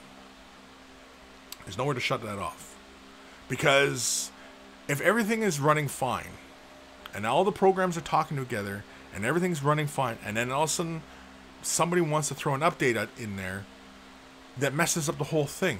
And then, you know what I mean? And then sometimes I don't get to doing the show because I'm busy trying to do updates and trying to find compatibility issues, and it's a huge headache. Now, not to say that that kind of thing doesn't happen at home. It's just that I don't update when I don't want to. And so I don't update things unless I feel it might be necessary, or if I'm having an issue and an update might fix it. That's the only time I do it. So, yeah. Reziel, I'm not responding in the chat. It might be because I'm driving. Jeez. Don't do that. Mad Hoser, yes. Yes to what? To what you had said? Uptime, set up your bots, you damn slagger? Yes? Okay. Mad Hoser, Twitch bots, when typing uptime, if the bot is set up, it will reply with your broadcast time. Oh. Well, I haven't cared enough to set that up, so. No. You know. Anyway, Red Green 09. Just add a new spike to use green stuff to back.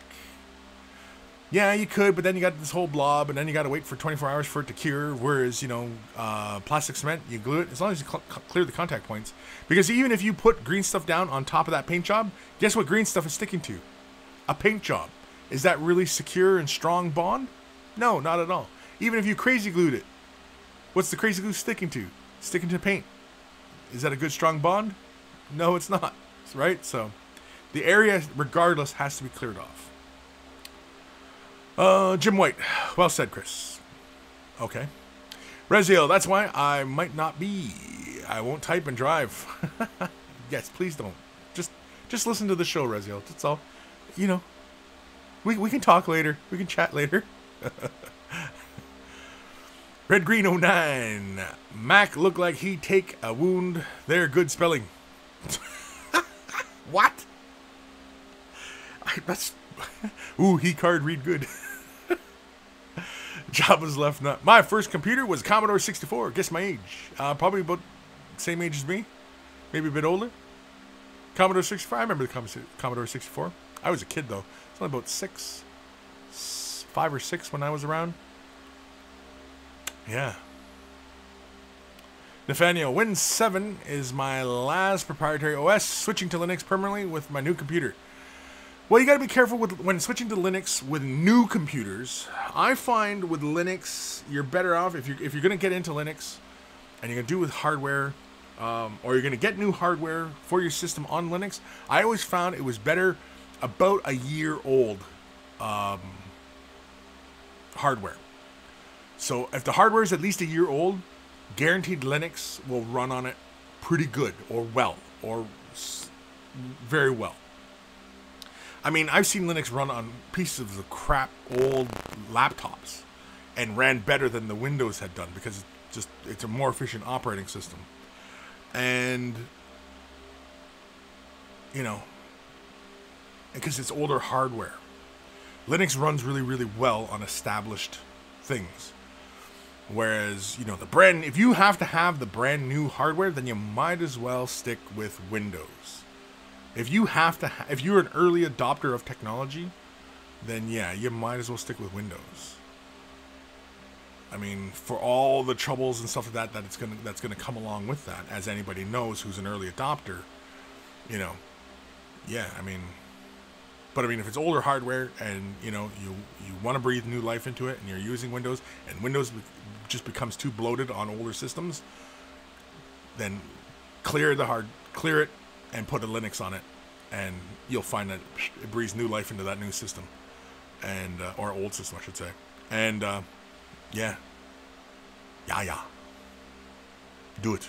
Switch to Linux. I highly recommend anybody switch to Linux. I loved Linux when I was using it, and I mean, like, I'm not some coding programmer kind of personality. I was using Ubuntu, which is probably the most user friendly of Linuxes. And because there's a lot of Linuxes out there's a lot of versions of it. I found Ubuntu though to be the best one for new people into Linux. It's very, very, very, very user friendly, very intuitive to get into, and yeah, I like Linux. I mean, I'm only on a Mac because there was commercial applications and stuff like that didn't work on Linux. They would only work on Unix. And so, yeah. Even though they're practically identical, but whatever. Disco Duke. In fact, I just remembered we had a ZX Spectrum in our house. I don't know what that one was. Bears P. And it's for cranky old timers. Amstrad CPC 6128 here. Jeez, Elise. Nathaniel, Chris, I'm a software engineer. I know my way around computers. Linux on a new computer ain't a problem for me. Sure. I know. If you're a software engineer, then yeah, I mean, like, anything you need to adjust or tweak for Linux for something new because no drivers have been written for it, and you're a software engineer, well then, yeah, I'd be shocked if you didn't know how to do it. I mean, really, if you were a software engineer and you couldn't get Linux to work on a brand new piece of gear because you couldn't write a new piece of code for it or something like that, or fix the driver or whatever, then yes, you'd probably be a pretty shite engineer. So I'm glad that, you know, you can get Linux to work on a brand new system. Jabba's Left Nut. I learnt to programming on a BBC Micro. Or you learnt to program on a BBC Micro. Cool. I see, like, I've never really been one for programming. You know, I mean, I understand some of it. I tried it, you know what I mean? Like, but, no, it's okay. We all have our strengths. Vasily, yeah, Ubuntu is nice. Yeah, I like Ubuntu. I mean, like I said, like I'm when I was making the switch from Windows to Linux, Ubuntu was really the best way to go about it, and I would highly recommend anybody who's looking to make that switch from Windows to another operating system, Linux being the obvious choice. Yeah, Ubuntu is the way to go. I would go with Ubuntu, definitely, 100%. That's the way to go. If you're tired of Windows, yeah, Ubuntu. You know what the other part about Windows that pisses me off? Windows 10, I should say. Is there's freaking ads. There's ads. There's ads that are playing right in my operating system. Like, what the hell is that? Like, what kind of BS is that? There's freaking ads running during my operating system. I mean, I can see ads during while I'm venturing around the internet on a browser. Sure, lots of ads. Big whoop, right? Totally expected. Maybe ads before I play a video game, before I play a video. Sure. But when I start the computer and I get ads in the operating system, no thank you. That's bull. That's baloney. And I can see why they gave away Windows 10. Because others were flipping the bill. Fear School, keep up the great work. Love the show, big fan. Well, thank you, Fear School. Mad Hoser, no, get Linux Mint 18.3, same as Ubuntu.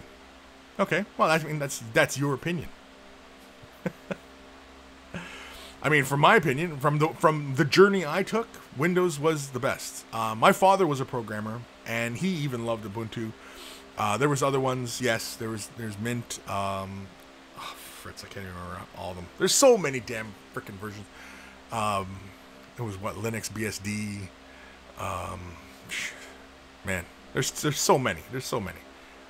I mean, you and I we could take a version of Linux, make changes, and make it our own version of Linux. You know what I mean? Like you know, it's that wide open, right? So, you know. But I mean, somebody who's coming from Windows, who's not a programmer, and has only been used to the Windows environment, but is tired of that environment and wants to switch, become on a more secure system, yes, Linux is the way to go. And I would recommend Ubuntu. I would recommend Ubuntu, 100%. Jim White, not one for programming, has a program every week. Ironic, maybe. Vasily, although the new Ubuntu, they moved all the buttons that close the window, make it full screen, etc., right like on Windows. Ooh, that's sad. Yeah. Oh, he said it. That's sad. Yeah, that's... man. Like, what is really, really strange is that, okay, you have Mac, you have, like, OS X, and the way it looks, and the GUI on everything like that. And that's the only difference between Linux and Unix, is the GUI. And, you know, it's very flashy and stuff like that. And then Windows started going for the same kind of aesthetics that Apple was doing. And, you know, variously changing their aesthetics and making the GUI very simplified, like on OS X. And then Linux was kind of going with that same route. And it's very sad if they're trying to imitate Windows. But I mean, like, you can make Linux look like Windows, and it can even feel like Windows, you know, but it's Linux.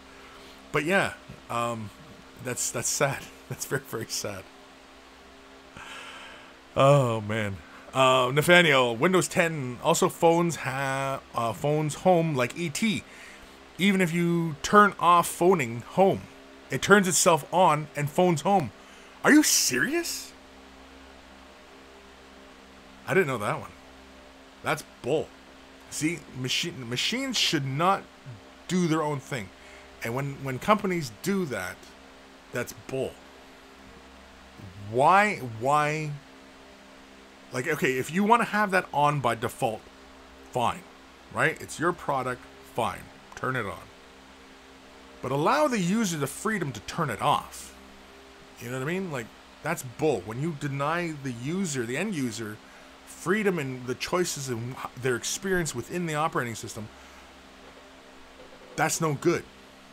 You know what I mean? And that's why I definitely would recommend Linux for anybody out there. I mean, you know, like I said, I have my reasons that I'm on a Mac system, but I could just as easily be doing this on Linux. If all the hardware worked on Linux. In fact, these microphones, they do work on Linux, because there's a lot of people out there who's doing this stuff on Linux. And I bet you I could probably do this show on Linux, but it wouldn't fix my overheating issue, I think. Again, I mean, I'm not 100%. That's why I'm monitoring everything, right? So, anyway. Raziel, Kris, there's freaking ads. I mean, I'd use a much more better F word than that, but I'm trying to keep the show PG, man.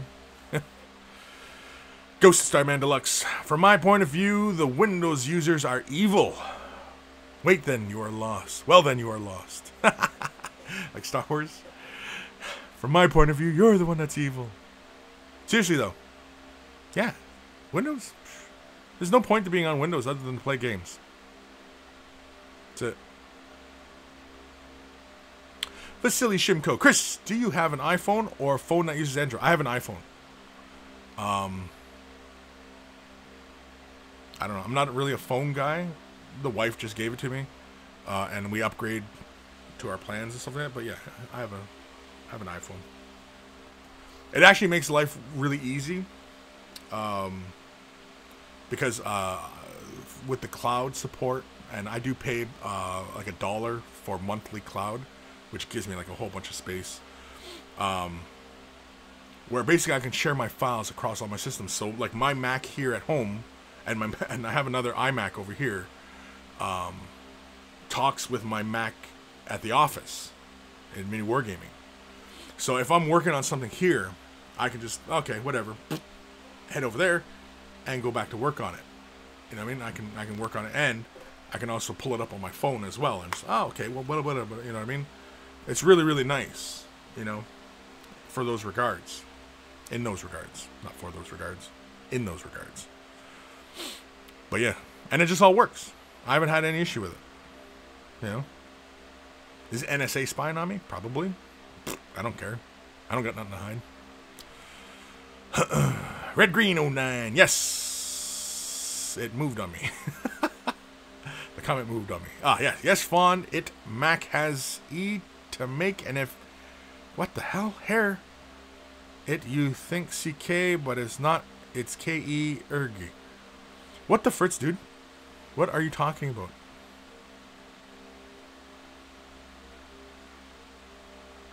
What are you...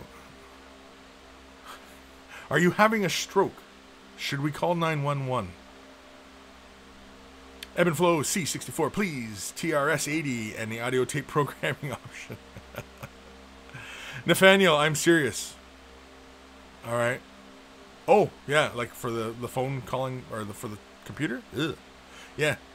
I didn't realize Windows 10 was doing all that. See, I don't use that Windows computer very often. And I mean, like, if I did, the only reason I use that Windows 10 computer is to play video games. I play Fortnite on it. And video games. That's it. And so that's the limit of my video game experiences whenever I'm on that computer. You know? Because I don't play video games on my Mac, because it's not what it's made for. It's made for video editing and getting work done. Jim White. Ah, the cassette loading device. Some good memories of playing the games. That input device. Ghost Starman Deluxe. We use Windows 10 at home. Parents aren't really computer people. Yeah, you know what I mean? But, I mean, like, I'm sure Windows 10 sets up very fine and very easily on your system. Like when you first buy a brand new system these days and it comes with Windows 10, I'm sure it's all pretty pre-configured. You plug it in, turn it on, and it's working. Fantastic. But no, there's a lot of other things that I don't care for about Windows 10. Disco Duke, so I got the AK washable agent. Oh yes, okay, here we go. I've laid down a dark green base coat. I'm going to add a mix of bone white with the agent. Is it just a case of rubbing the white with water to bring the green back through? Yes, yeah. That's all it should take. It's just a bit of water, because basically that washable agent, it seems like it's more like a reactivatable pigment. So basically, what you're basically thinning your color down with something that can get reactivated, right? So once you do that and you create the little chips that you're looking for and all that weathering, right? Seal it right then and there before you go on with any other colors, do any other steps. Seal that and then continue moving forward. So be careful, because basically that layer essentially is like a very thin glazed layer. That's really what that layer is. It's like a thin glazed layer. So now, mind you, it's only for some particular kinds of effects. It's not really going to be for like applying a heavy layer down, because you don't want to apply that stuff heavy, because then you're just defeating the purpose of that particular product. You might as well just go with like the hairspray method or salt method, or something along those lines, right, to create your weathering. But apparently it's a really fantastic product. A lot of scale modelers love it, so by all means, give it a shot. Mad Hoser Kris, set up your own cloud at home. I already have my own cloud at home. Vasily, I moved to Android after I started to feel that I don't own my iPhone, instead it owns me. And also because my iPhone's battery expanded and the screen almost fell off. Whew, jeez. Yeah. Is it perfect? No, of course not. No technology is perfect. What technology is perfect? None. There is none. I know a lot of people hate on Apple for various reasons, and some of them are legit reasons to hate, but I mean, it's a company, they're making money, and the only reason I prefer Apple is the operating system. That's the only reason. The hardware I don't give a damn about. I know it's expensive hardware to get into. That makes it cost prohibitive sometimes, but I like the operating system. I prefer it. It's stable, it's reliable. I don't have any issues. Windows user, all the time. Windows users, well, at least in the past. I don't know about these days, because again, I'm not playing with Windows these days, so I'm not going through all the troubleshooting that people are doing. It's very rare that I on my Apple that I'm going through issues. It just works. It just does what I want it to do when I want it to do it. Very rarely do I have issues. Last major issue I had was with my iMac, and that was my video card, and my video card just needed to be resoldered. And it continued to work. Big whoop. But I know with Windows and stuff like that, like I remember when I was still using Windows, yeah, reformatting the drive, that was a common thing.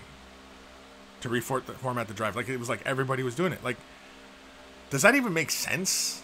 That's a common thing, and people are going on like Windows is great and it's fantastic, and because you got to reformat your frickin' drive like every other couple months. Like, what the hell's that? Like, I have my iMac over here that I've had since 2009. I've never reformatted its drive, and it ran 24/7. The only issue I had with it was the solder gave out on its video card, which is a hardware issue. My current issues with my current computer. It's an old computer. It's an 08 iMac, or Mac Pro. And right now, I'm trying to figure out if it's having a heating issue or if it's a memory issue, which again, it's a hardware issue. It's not an operating system issue.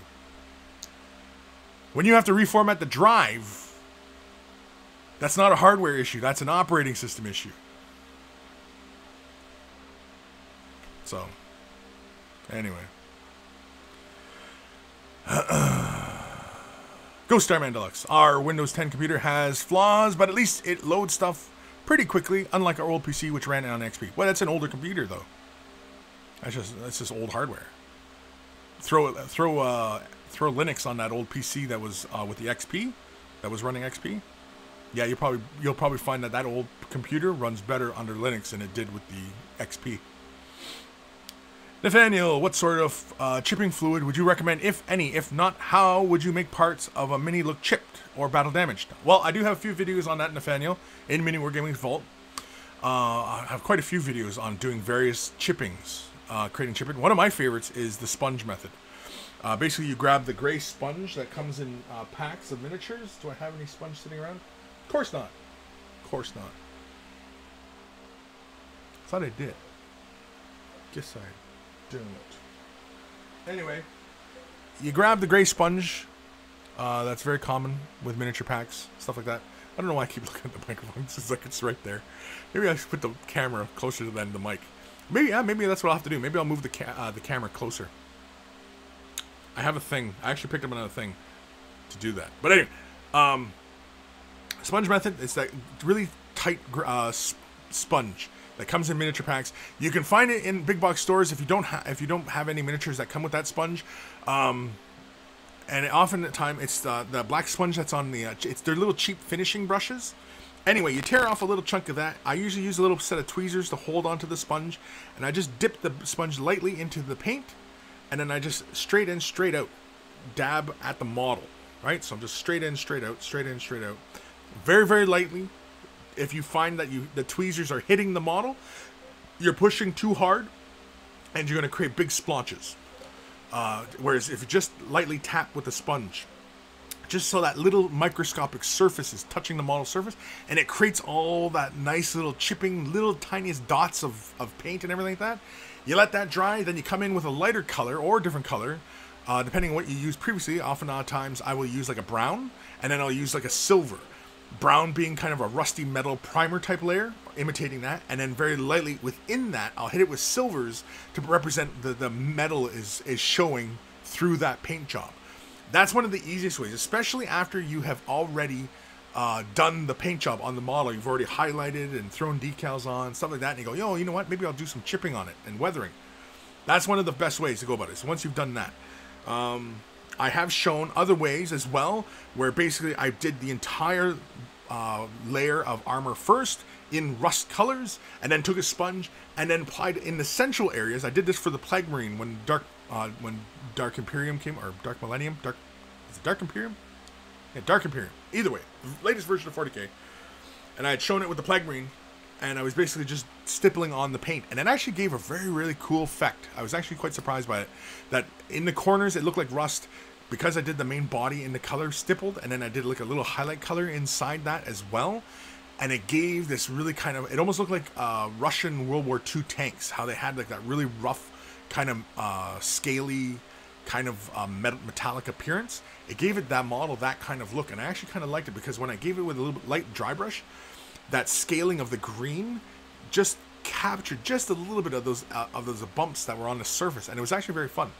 But another way is laying that base color down, sealing it, and then laying a light layer of paint on top, and then chipping away with it with like a wire brush or a coarse toothbrush or a coarse plastic brush with a little bit of alcohol, or you can use some chipping medium, which is oftentimes just alcohol in the bottle, just in a dilute solution, and it just tears away at the paint layer, that surface layer. So basically you lay the rusty layer down, seal it, put a light layer of color on top, and then you pull at it with additives and such.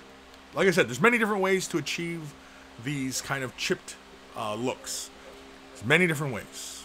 I would say many ways to skin a cat, if one is to skin cats. Vasily, Russian technology is perfect. Sadly, it almost doesn't exist. Well then, how can it be perfect if it almost doesn't exist? And I mean, I don't know. I guess really, I've never seen like a Russian computer, like a Russian, home desktop computer or laptop or whatever. Or maybe I have. I don't know. I just didn't know it was Russian. I don't know. Send me some links to Russian computers, Vasily. Disco. Oh, and you can use it through an airbrush. I've seen some bits on YouTube. Yeah. Okay. Good. Aaron Seach. Windows Vista was shite. Any operating system was better. Yeah, that's what I understand.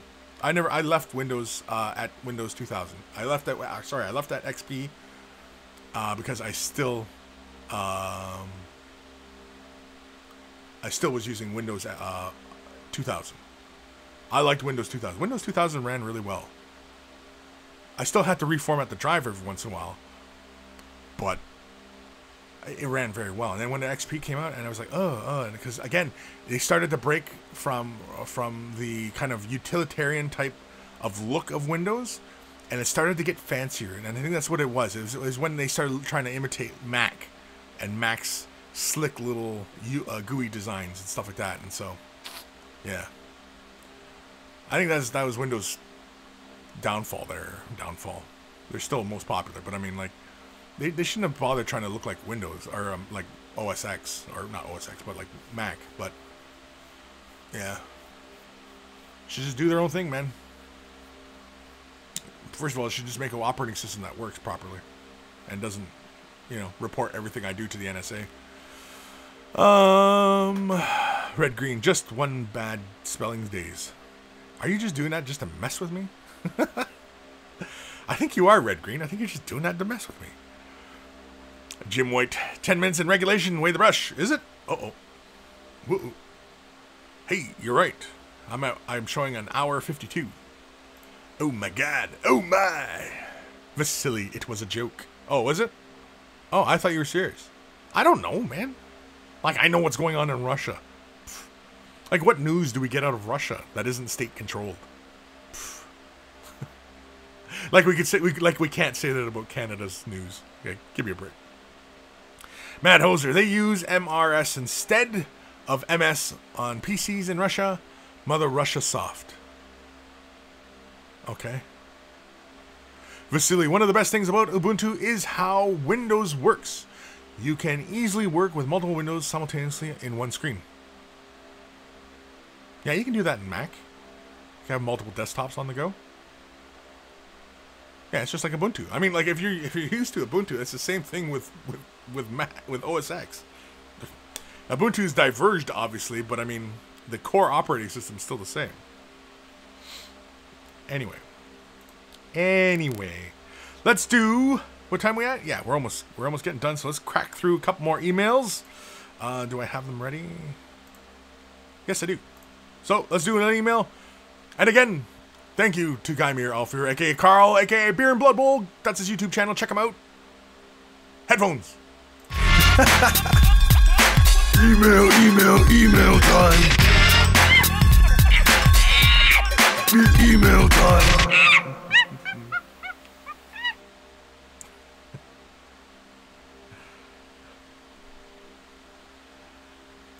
Oh, wrong one. Here we go.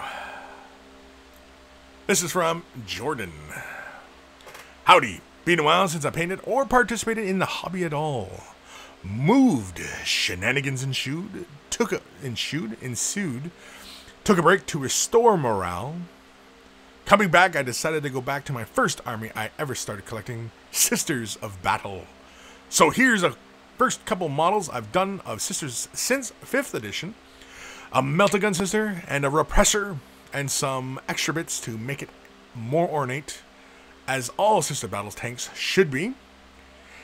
If it would be interesting, I took a bunch of pictures of painting them up too. I wanted to record for posterity my folly in trying to put bright pink right over black. So much for like riding a bike. Ha ha ha. A mistake I've made way more than I'd like to admit. And so here is the Sister Battle. Let me switch cameras here. There we go. So we got little Sister Battle with a Melt-A-Gun. Looks pretty darn good. I think these are probably fine cast or they're pewter, but it looks like I see a little bit of mold line on the foot. Something to be careful of. Again, if you are having a hard time laying this paint down, you got to lay like a lot of paint down on the model surface. It's probably because you used the dark prime, which I highly would recommend you do not do, as you want a bright color. As I often say, you want it bright, you prime it white. And so bear that in mind for the future if you have other things. But it looks like you actually have some light prime going on in the background there. So maybe you are going with the light prime. So maybe what are we seeing here then? Oh, I think I know what it is. Okay. You're probably laying the paint down, and then you're putting a very heavy shade wash on the model. You might want to try a little bit of Lamian medium in your shade washes, and that will probably add some Liquitex Flow Aid just to increase the viscosity again, and apply that over the model surface, especially for areas where you want the color to get darker in recesses and provide some lining and shading, but you don't want the main body of color to change too much. That's definitely what you want to try, is to thin out your colors. Yeah, it looks like you're using a light primer back there. So very good. Okay. So forget everything I said about the dark primer. But yeah, you may be using too much shade wash and bringing the color down too far to try and bring it back up a bit. And so you might be struggling in that regards, because it looks a little chalky, like when I was looking at the one model there. Like I'm looking at, like, you know, like on the nozzles of the backpack there, and it's looking a little chalky. Of course, too, your prime also might be a little bit heavy, and it's giving you that chalky appearance. So you do have to be careful of that. Nice and clean, though. Colors are where they should be. I like it. I like the color scheme. It's very cool. It reminds me a bit of old school Slanesh color scheme, but that's fine. Color schemes are color schemes, right?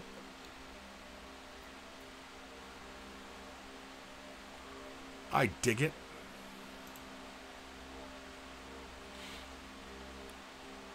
You have like the weathering on the pink areas. I think the black areas could use some weathering on the dozer blade. Like you see on the pink areas in the dozer blade, it looks like you have like metal paint scratched away. And I think the black area, the blacks, could also use some weathering there as well. But otherwise, it looks really good. I like it. I think, you know, just be careful of how much paint you're laying down or how much primer you're laying down. I'm seeing that chalkiness, and it's kind of hard to say whether that is from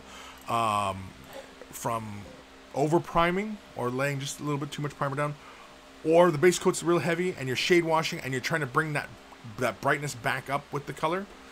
And so you got to be careful with that as well. But otherwise, really good stuff. Thank you for sending that in, Jordan. Awesome stuff, and I'm glad you're back into the hobby.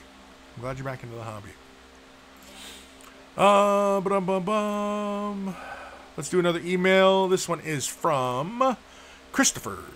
Flash shows I missed some spots here in the Kill Team push fit. And so let's have a look. And so his Kill Team with the push fit models. I'd drill at the barrels if you could. I'd be careful of primer. Are these guys are you hand priming these guys? No, you're not using any primer. I think I can see blue plastic. I think you might want to try and lay the primer down on these models. I definitely would recommend a white or light gray, especially if you're going to go with this kind of green kind of color scheme. I think just picking up, you know, the primer from whatever local hobby shop you have, if it's Games Workshop or if it's just, you know, a mom and pop type event. Whatever cans of primer they have, I definitely would recommend like Citadel White or even any other brand you find in the store as far as white or light gray, like spray can. I definitely would.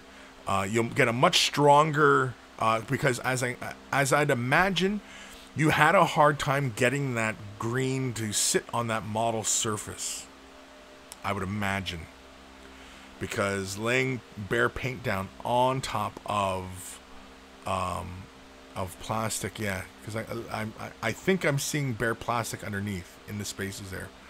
And so, like I said, yeah, you're gonna want to lay a primer down first. That'll give you a much easier time, you know, getting that color to stick to the model surface. Now, otherwise, I like that you've gone through and colored everything in a mostly neat fashion. Like the shoulder trim looks good. The eagles on the chest look good. You know, I'm seeing some good effort here. You might want to remove mold lines as well, but it looks like maybe you're starting out in the hobby. Either way, like there's lots of room for improvement. And don't be afraid to, you know, push yourself a little further and getting these guys done. I know you probably want to get them done so you can game with them and stuff like that. But spending the extra time to you know, properly clean the mold lines off and lay a proper prime down and lay a nice clean base coat down, you know, you'll be much more happier with your end results, I think, in the long run if you follow those steps. But otherwise, good effort, and thank you for the email. And let me try and get it off your email address, kid. So thank you, Christopher Kreiner. Is that C.W. Kreiner? Is that the name I often see? C.W. Kreiner. So where are we? What the hell?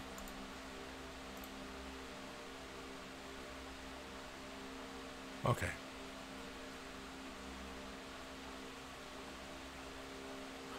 Red, green. Goodbye. Okay. Ebb and flow, Kris. You have to make sure many are sponge-worthy before applying the technique. Jim White. Nice work. I would like a bit more work-in-progress model in the background. Yeah. Nathaniel would remove mold lines. Jordan. To be honest, I made them chalky because I like the look. I do heavy dry brush over the armor after the paint and shade it. Okay. I mean, like, you know, don't get me wrong. I mean, like, you know, the dry brushing, you know, it's a fantastic technique. You know, and applying highlights and stuff like that. I think, you know, I think if you'd have maintained a much stronger base color, you wouldn't have had to have dry brushed so far with your highlight color to bring that brightness back. Whereas if you'd have thinned the shade wash down a bit and just did it and let it fall within the recesses and left your base color alone and just lightly dry brush a highlight color in there, I think you would notice a world of difference in the model. You'd have much bolder, richer colors, I think. And yeah. But if you're happy with that, then by all means carry on. You know what I mean? Like they're your models. You do with them as you will, you know? So, yeah. Oh, excuse me. Disco Duke. Thanks as always, guys. Gotta go. Maybe on Discord later for a paint session if anyone is on. Yes, awesome. Nathaniel. Oh, see you later. C.W. Kreiner. Yes, there we go. It was raining nonstop in D.C. when I started those. Yes. Yeah. So, I definitely would recommend you prime your models. At the very least, I would try to pull some of those mold lines off of them, you know, and yeah. Though push fits were a challenge, so used to painting then assembling. Oh, really? So you're one of those guys who likes to paint the bits first, then assemble? Sure. And we talked about that earlier in the show, and you know, I mean, nothing wrong with it. For me personally, I don't do it often at all. But otherwise, you know, yeah. I mean, if it works for you, whatever gets you sitting down, painting your models, and getting your army ready to play and play on the tabletops, go to events or whatever, you know, or whatever just makes you happy, then by all means do it, right? I mean, like I might tell you I might recommend something to do in place of. But if what you're currently doing makes you happy, then by all means keep doing it. When it stops making you happy, and you want to improve or you want to go in a new direction, you want to try something different, then, you know, try it out. Try out one of the things I might have suggested, you know. By all means. I'm not one for telling people what to do. Often. The Mockright? Anyway. I quite like the push fit models GW are producing, though a bit samey pose wise. Yeah. I mean, you know, you're limited in the pose, right? But sure, I mean, there's nothing wrong with them. They look cool. And they're pretty much indistinguishable from, you know, the other models once they're painted, you know? Right? So, why not, right? Do we got time for one more email? Yeah, we got time for one more email. 2:05. Man, 2 hours, 5 minutes? That's how long I've been going? Jeez Louise. Well, maybe we'll round off right at 4 o'clock. Maybe we'll go almost 2.5 hour show. Just because we're having such a rough day today. Such a rough day. But again, knock on wood, system's been holding. And I'm showing a lower temperature, even though like I've got multiple things on the go here, and like this system's got 12 gigs of RAM, and I mean like there's no reason why it can't, you know, have a whole bunch of things running. She's an older processor, but she still does. Reziel, my email. Okay, hold on. Let's do an email then. Let's do an email. This one is from Dark Commission. Dark Commission? Is this from Dark Commission? Yeah, this is from Dark Commission. Hi, Mighty One. Ha ha ha. Cheers, John, aka Dark Commission. So it's me on a panda. It's Panda Me. It's Panda Me. So there you go. There's your daily dose of Panda Me, apparently. Oh man. Okay, here we go. Oh yeah, this is a good one. This one is from Jason. This one you're gonna plot. People, you guys are gonna freak right the F out. This is from Jason Drysdale. It's a work in progress. He said, "Oh no, okay. Oh, he's 7 Faces 3 online. Look at this. Is this not the coolest thing you've seen all day? Look at that. That is just awesome." I think he's kind of a Dark Angels type. Oh, he's a mini wargamer dude. I don't think he's done yet. He said it's a work in progress, so he's doing it up in the mini wargame colors. Ah ha ha ha ha. Okay, well,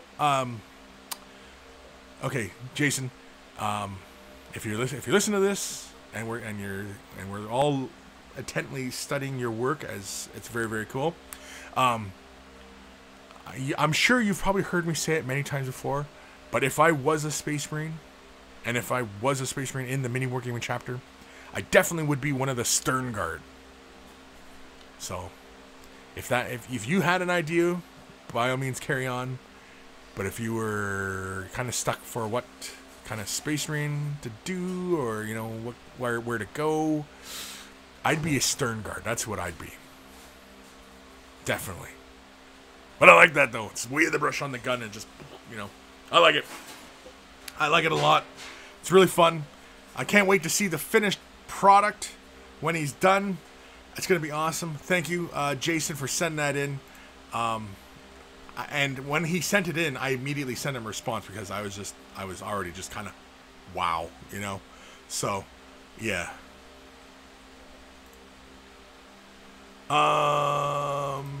So let's get to, what does it say? He needs a monkey shirt. He needs a monkey shirt. Yeah, I know. Thank you, Jason. 7 Faces? 7 Faces? Yeah, it was 7 Faces, right? Thank you for sending that in. Awesome stuff. I can't wait to see the finished result. It's just damn impressive, man. It's just damn impressive. I like the mood too. It's just very cool. But again, if you can make me a Stern Guard, I'd be a Stern Guard. All right, one more email, just one more. Let's do it. This one is from Reziel.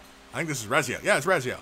Hello, Kris and monkeys. I give you a Space Marine in a t-shirt. Casaro of the Brush. Casaro of the Brush.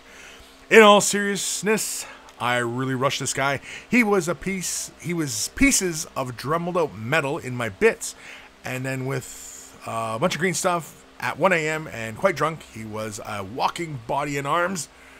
3 or 4 more hours work the next day, and here he is. Not competitive quality by any means, but a lot of fun.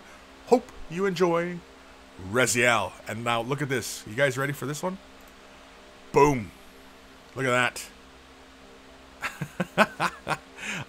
What I like is the kind of walk where he's kind of like he's listening to the Bee Gees, Staying Alive, and he's just, you know. Can we get a closer look in this? Look at that. Oh, for Christ's sakes, Google, you piece of... Anyway, look at that. That's Casaro of the Brush. Casaro of the Brush. This is awesome. I saw it when he sent it in. And, of course, he also posted it in the Discord. I think it's fantastic. It's a great job on the shirt as well. I really, really like it. That is a Space Marine with a Way of the Brush t-shirt. And so, Raziel, yeah, we'll talk later, and I'm gonna give you something for this because this is too much, and yeah.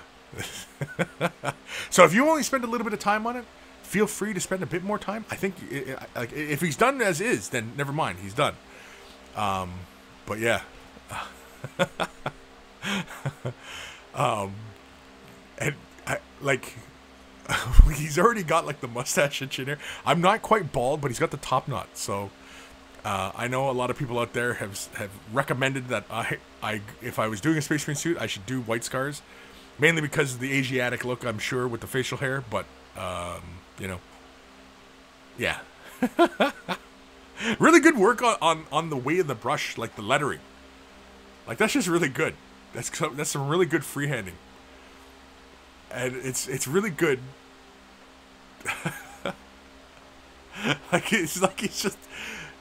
like this the stroll. Like he's just kind of he's just kind of strolling down the street. Like, hey man, I'm in a Space Marine and I'm in a Way of the Brush T-shirt.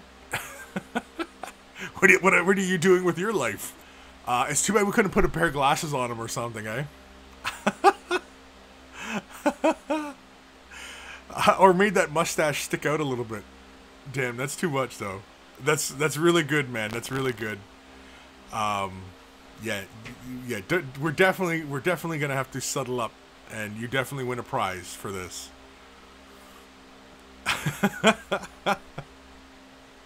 And it's a nice clean white. I like it. It's nice and clean. You know, the details picked out. You know, I like the little scenic base. I use my walk.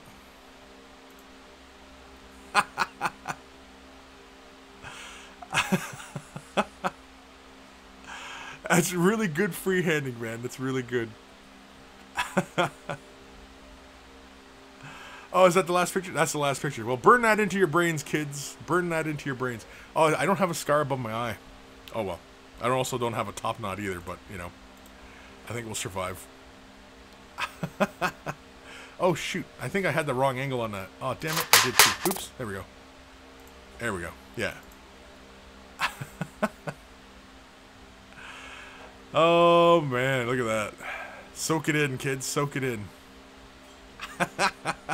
That's a Way of the Brush t-shirt on a Space Marine. I didn't say it had to be, you know. Well, either way. Doesn't matter. Raziel won something for this. What? I have no idea. But something.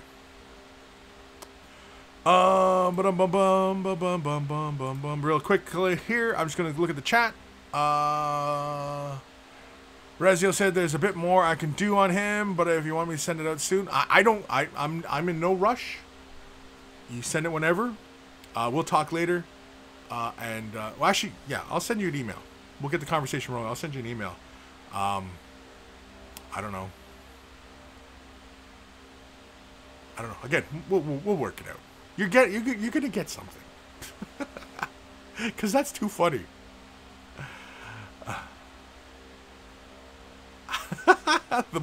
The Mokrite. That's the hero slow walking from an explosion in an 80s movie pose. I dig it. Yeah, exactly. Yeah, Raziel Perfect Kris. He's exactly staying alive. Yeah, staying alive. Staying alive.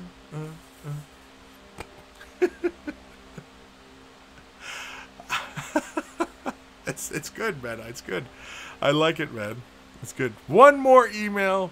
Let's do it. This is from Jonathan Willis, and of course I'm showing his freaking email address. Of course I am. Of course I am. So he says, "Hiya, Kris." No, wait. When was this one? Oh, this was 6 days ago. Okay. Oh, right. Yeah. Okay. It was multiple. He sent multiple emails on the same day. Gotcha. Okay. Hiya, Kris. It's been far too long since my last email, so this is a big one. I don't really have any specific questions, but CNC are always appreciated as always. So in this email, I've attached some Plague Bearers and a Herald of Nurgle I painted a while ago, as well as Emperor's Children Exalted Champion I painted a while ago, but only finished off during yesterday's show. His armor is painted with Lead Belcher, followed by Druchii Violent, but unfortunately the purple doesn't really show in the pictures. The subsequent emails contained a Dark Angels Exalted Champion, to go with my Fallen unit, which is most recently completed model that I almost painted during yesterday's show. I tried putting a quarter design on the right shoulder pad with Mephiston red and ceramite white. Ceramite or ceramite? Ceramite? Anyway, which I think worked quite well. There's also a work in progress on Nurgle Lord of the Plagues that I started while you were painting your Nurgling on the stream, and Mortarion, who I painted a long time ago but didn't send an email about. I've rambled on enough, so I'll let you go on to the pictures. Once again, CNC, I appreciate it. And if you got any questions about what paints I used, I'll probably be down in the chat. Regards, GOS. Oh, Ghost Starman Deluxe? Oh, is that who this? Oh, Ghost Starman Deluxe. Here I am. Okay, so let me switch cameras here. There we go. So here we are. This looks like an Emperor's Champion. Emperor's Children, I should say. Emperor's Champion. Emperor's Child. Emperor's Child? Very cool. Very interesting light coloring on it. Plague Bear. Nice and gross. Very cool. Oh, I see. It's a lead belcher with the Druchii Violet on top. That's what that is. Okay. Yeah. Yeah, it's kind of tough. Druchii Violet, because it's kind of a dark tone. Yeah. It was going for that purple metallic look. I would recommend either, if you have, say, like the brightest steel you have, say, for example, Runefang Steel, or even, what is it, Stormhost Silver. Those are the brightest silvers that GW produces. And if you added, say, Naggaroth Night or even Xeris Purple, one of those two colors of purple, and added that to the metallic, you would make a metallic color in kind of probably a 1-to-1. Otherwise, 2 metal to 1 color. 1-to-1 should be fine, and it should give you a solid enough base coat of metallic and color. And you can mix those, and that will give you a metallic purple. You might want to try that in the future. Otherwise, or you keep going the way you're doing. I have no idea, but it's just a suggestion. Might want to try. Of course, also the other thing you could do is pick up some Minotaur Ghost Tints. Since Forge World doesn't produce the clear colors anymore, apparently. And so with the Ghost Tints, you can pick up purple, or just pick up the whole set of Ghost Tints. They go on by brush paint, like regular paintbrush, just as well as airbrush. They are designed for the airbrush, but they go on by hand brush just as easily as well. So, you know, anybody out there who wants to go play with the Ghost Tints, play with clear colors, by all means, pick them up. They're really, really fun. But yeah, I like to work on the sword too. That's kind of nice. More Plague Bearer. Ooh, kind of gross and scary looking.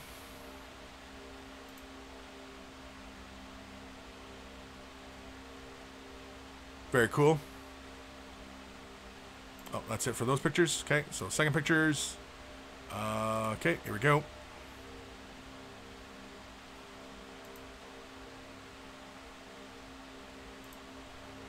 Ooh, look at that. I like the light tone you went with this one. Like the light flesh and the light armor.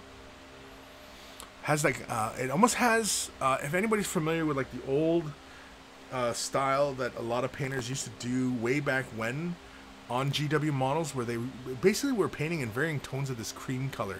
I've seen a lot of examples of it back in the day. It was really inspirational. And this feels like a bit like of a throwback to that kind of style. If it got brighter, of course. He's over here. He's over here. He's over here. Anyway. Marine. Is he splattered in blood? Is that what that is? Interesting. Looks like a like a death guard. Very cool. And of course the final one here. This looks like Mortarion's base. Got all sorts of guys done here. Very, very cool. Oh, Mortarion. Very scary. Not bad. Kind of hard to see with just the way the photo is, but very interesting. Again, it does have a bit of that old school kind of vibe to it. Is that the kind of vibe you're going for, Ghost of Starman Deluxe? Is that kind of old vibe? The really pale tones. And yeah. Sorry if I was showing your email address too, by the way. Yeah. But thank you, Ghost Starman Deluxe. Thank you for the email. Awesome stuff. Very fun. And yeah, I don't know if you're still in the chat here or not, but let me quickly have a look here. Aqua just joined us. Great, got here at the end of the stream. How wonderful. Yeah, you're at the end of the stream, Aqua. But good job, buddy. That's okay. You can start right from the beginning of the episode. Because somewhere in the beginning I was talking about you. I said something. Might have been mean. I don't know. What happened to Chris's mic? Did you get a new one? Yeah, I did. Right there. You don't see this big thing in the middle of the frame?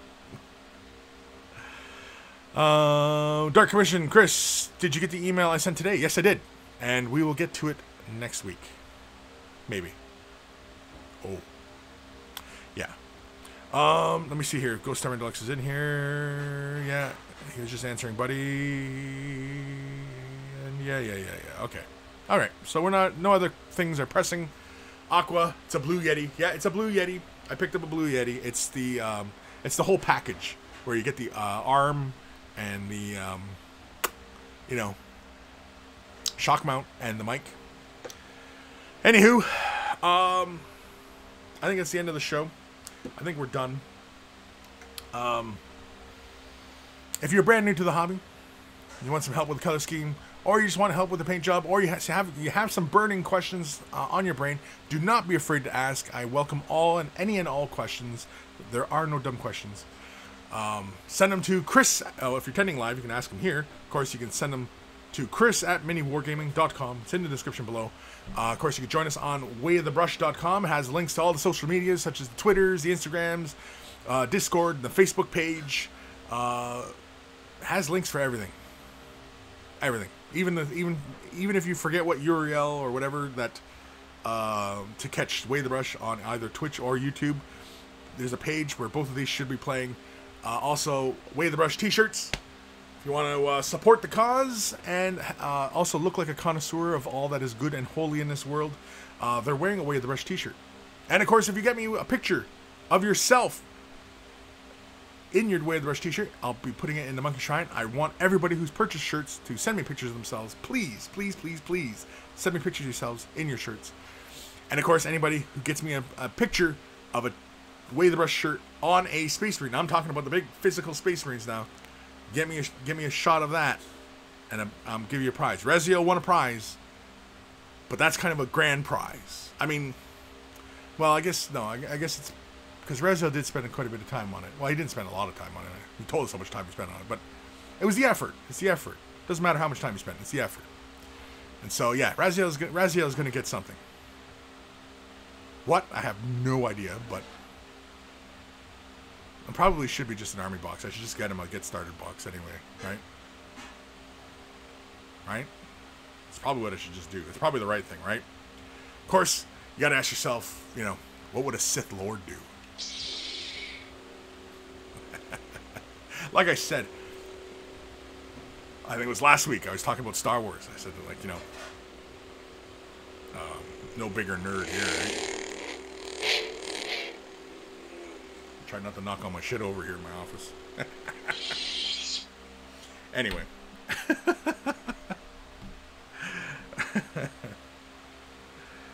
I was just trying to think of what else to, how I normally end it.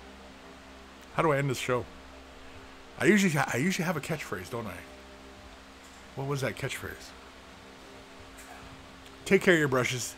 They'll take care of you. And I will see you guys next week, provided my computer's working and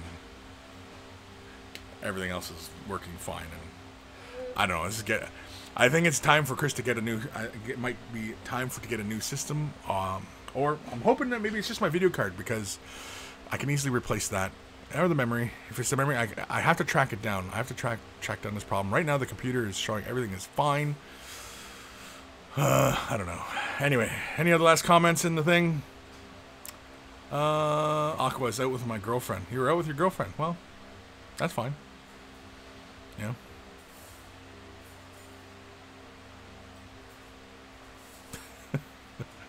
Speaking of which, I'm buying a shirt soon. Sure. You know what I mean? Careful though, because if you got a girlfriend, you'll be fending off more girls. You won't know what to do with all the girls that'll be chasing you down. It's like, oh, Way of the Brush. And you're like, and Aqua will be running away. But he'll be saying it with an Irish accent. I'm not going to do an Irish accent, but he'll be saying it with an Irish accent, and yeah. Dr. Mission, take care of your thermals, and they'll take care of you. Yeah. Nathaniel at Rezio, that's your price to do a Space Marine on Away the Brush shirt? Why, does everybody want a Space Marine now with a Space Marine with a Away the Brush shirt now? Ghost of Starman Deluxe.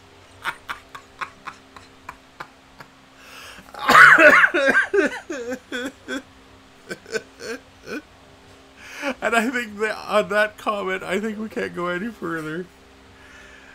I'm gonna see you guys later. You guys are too much. Too much. You're killing me. You're too much. Oh my god. Oh god.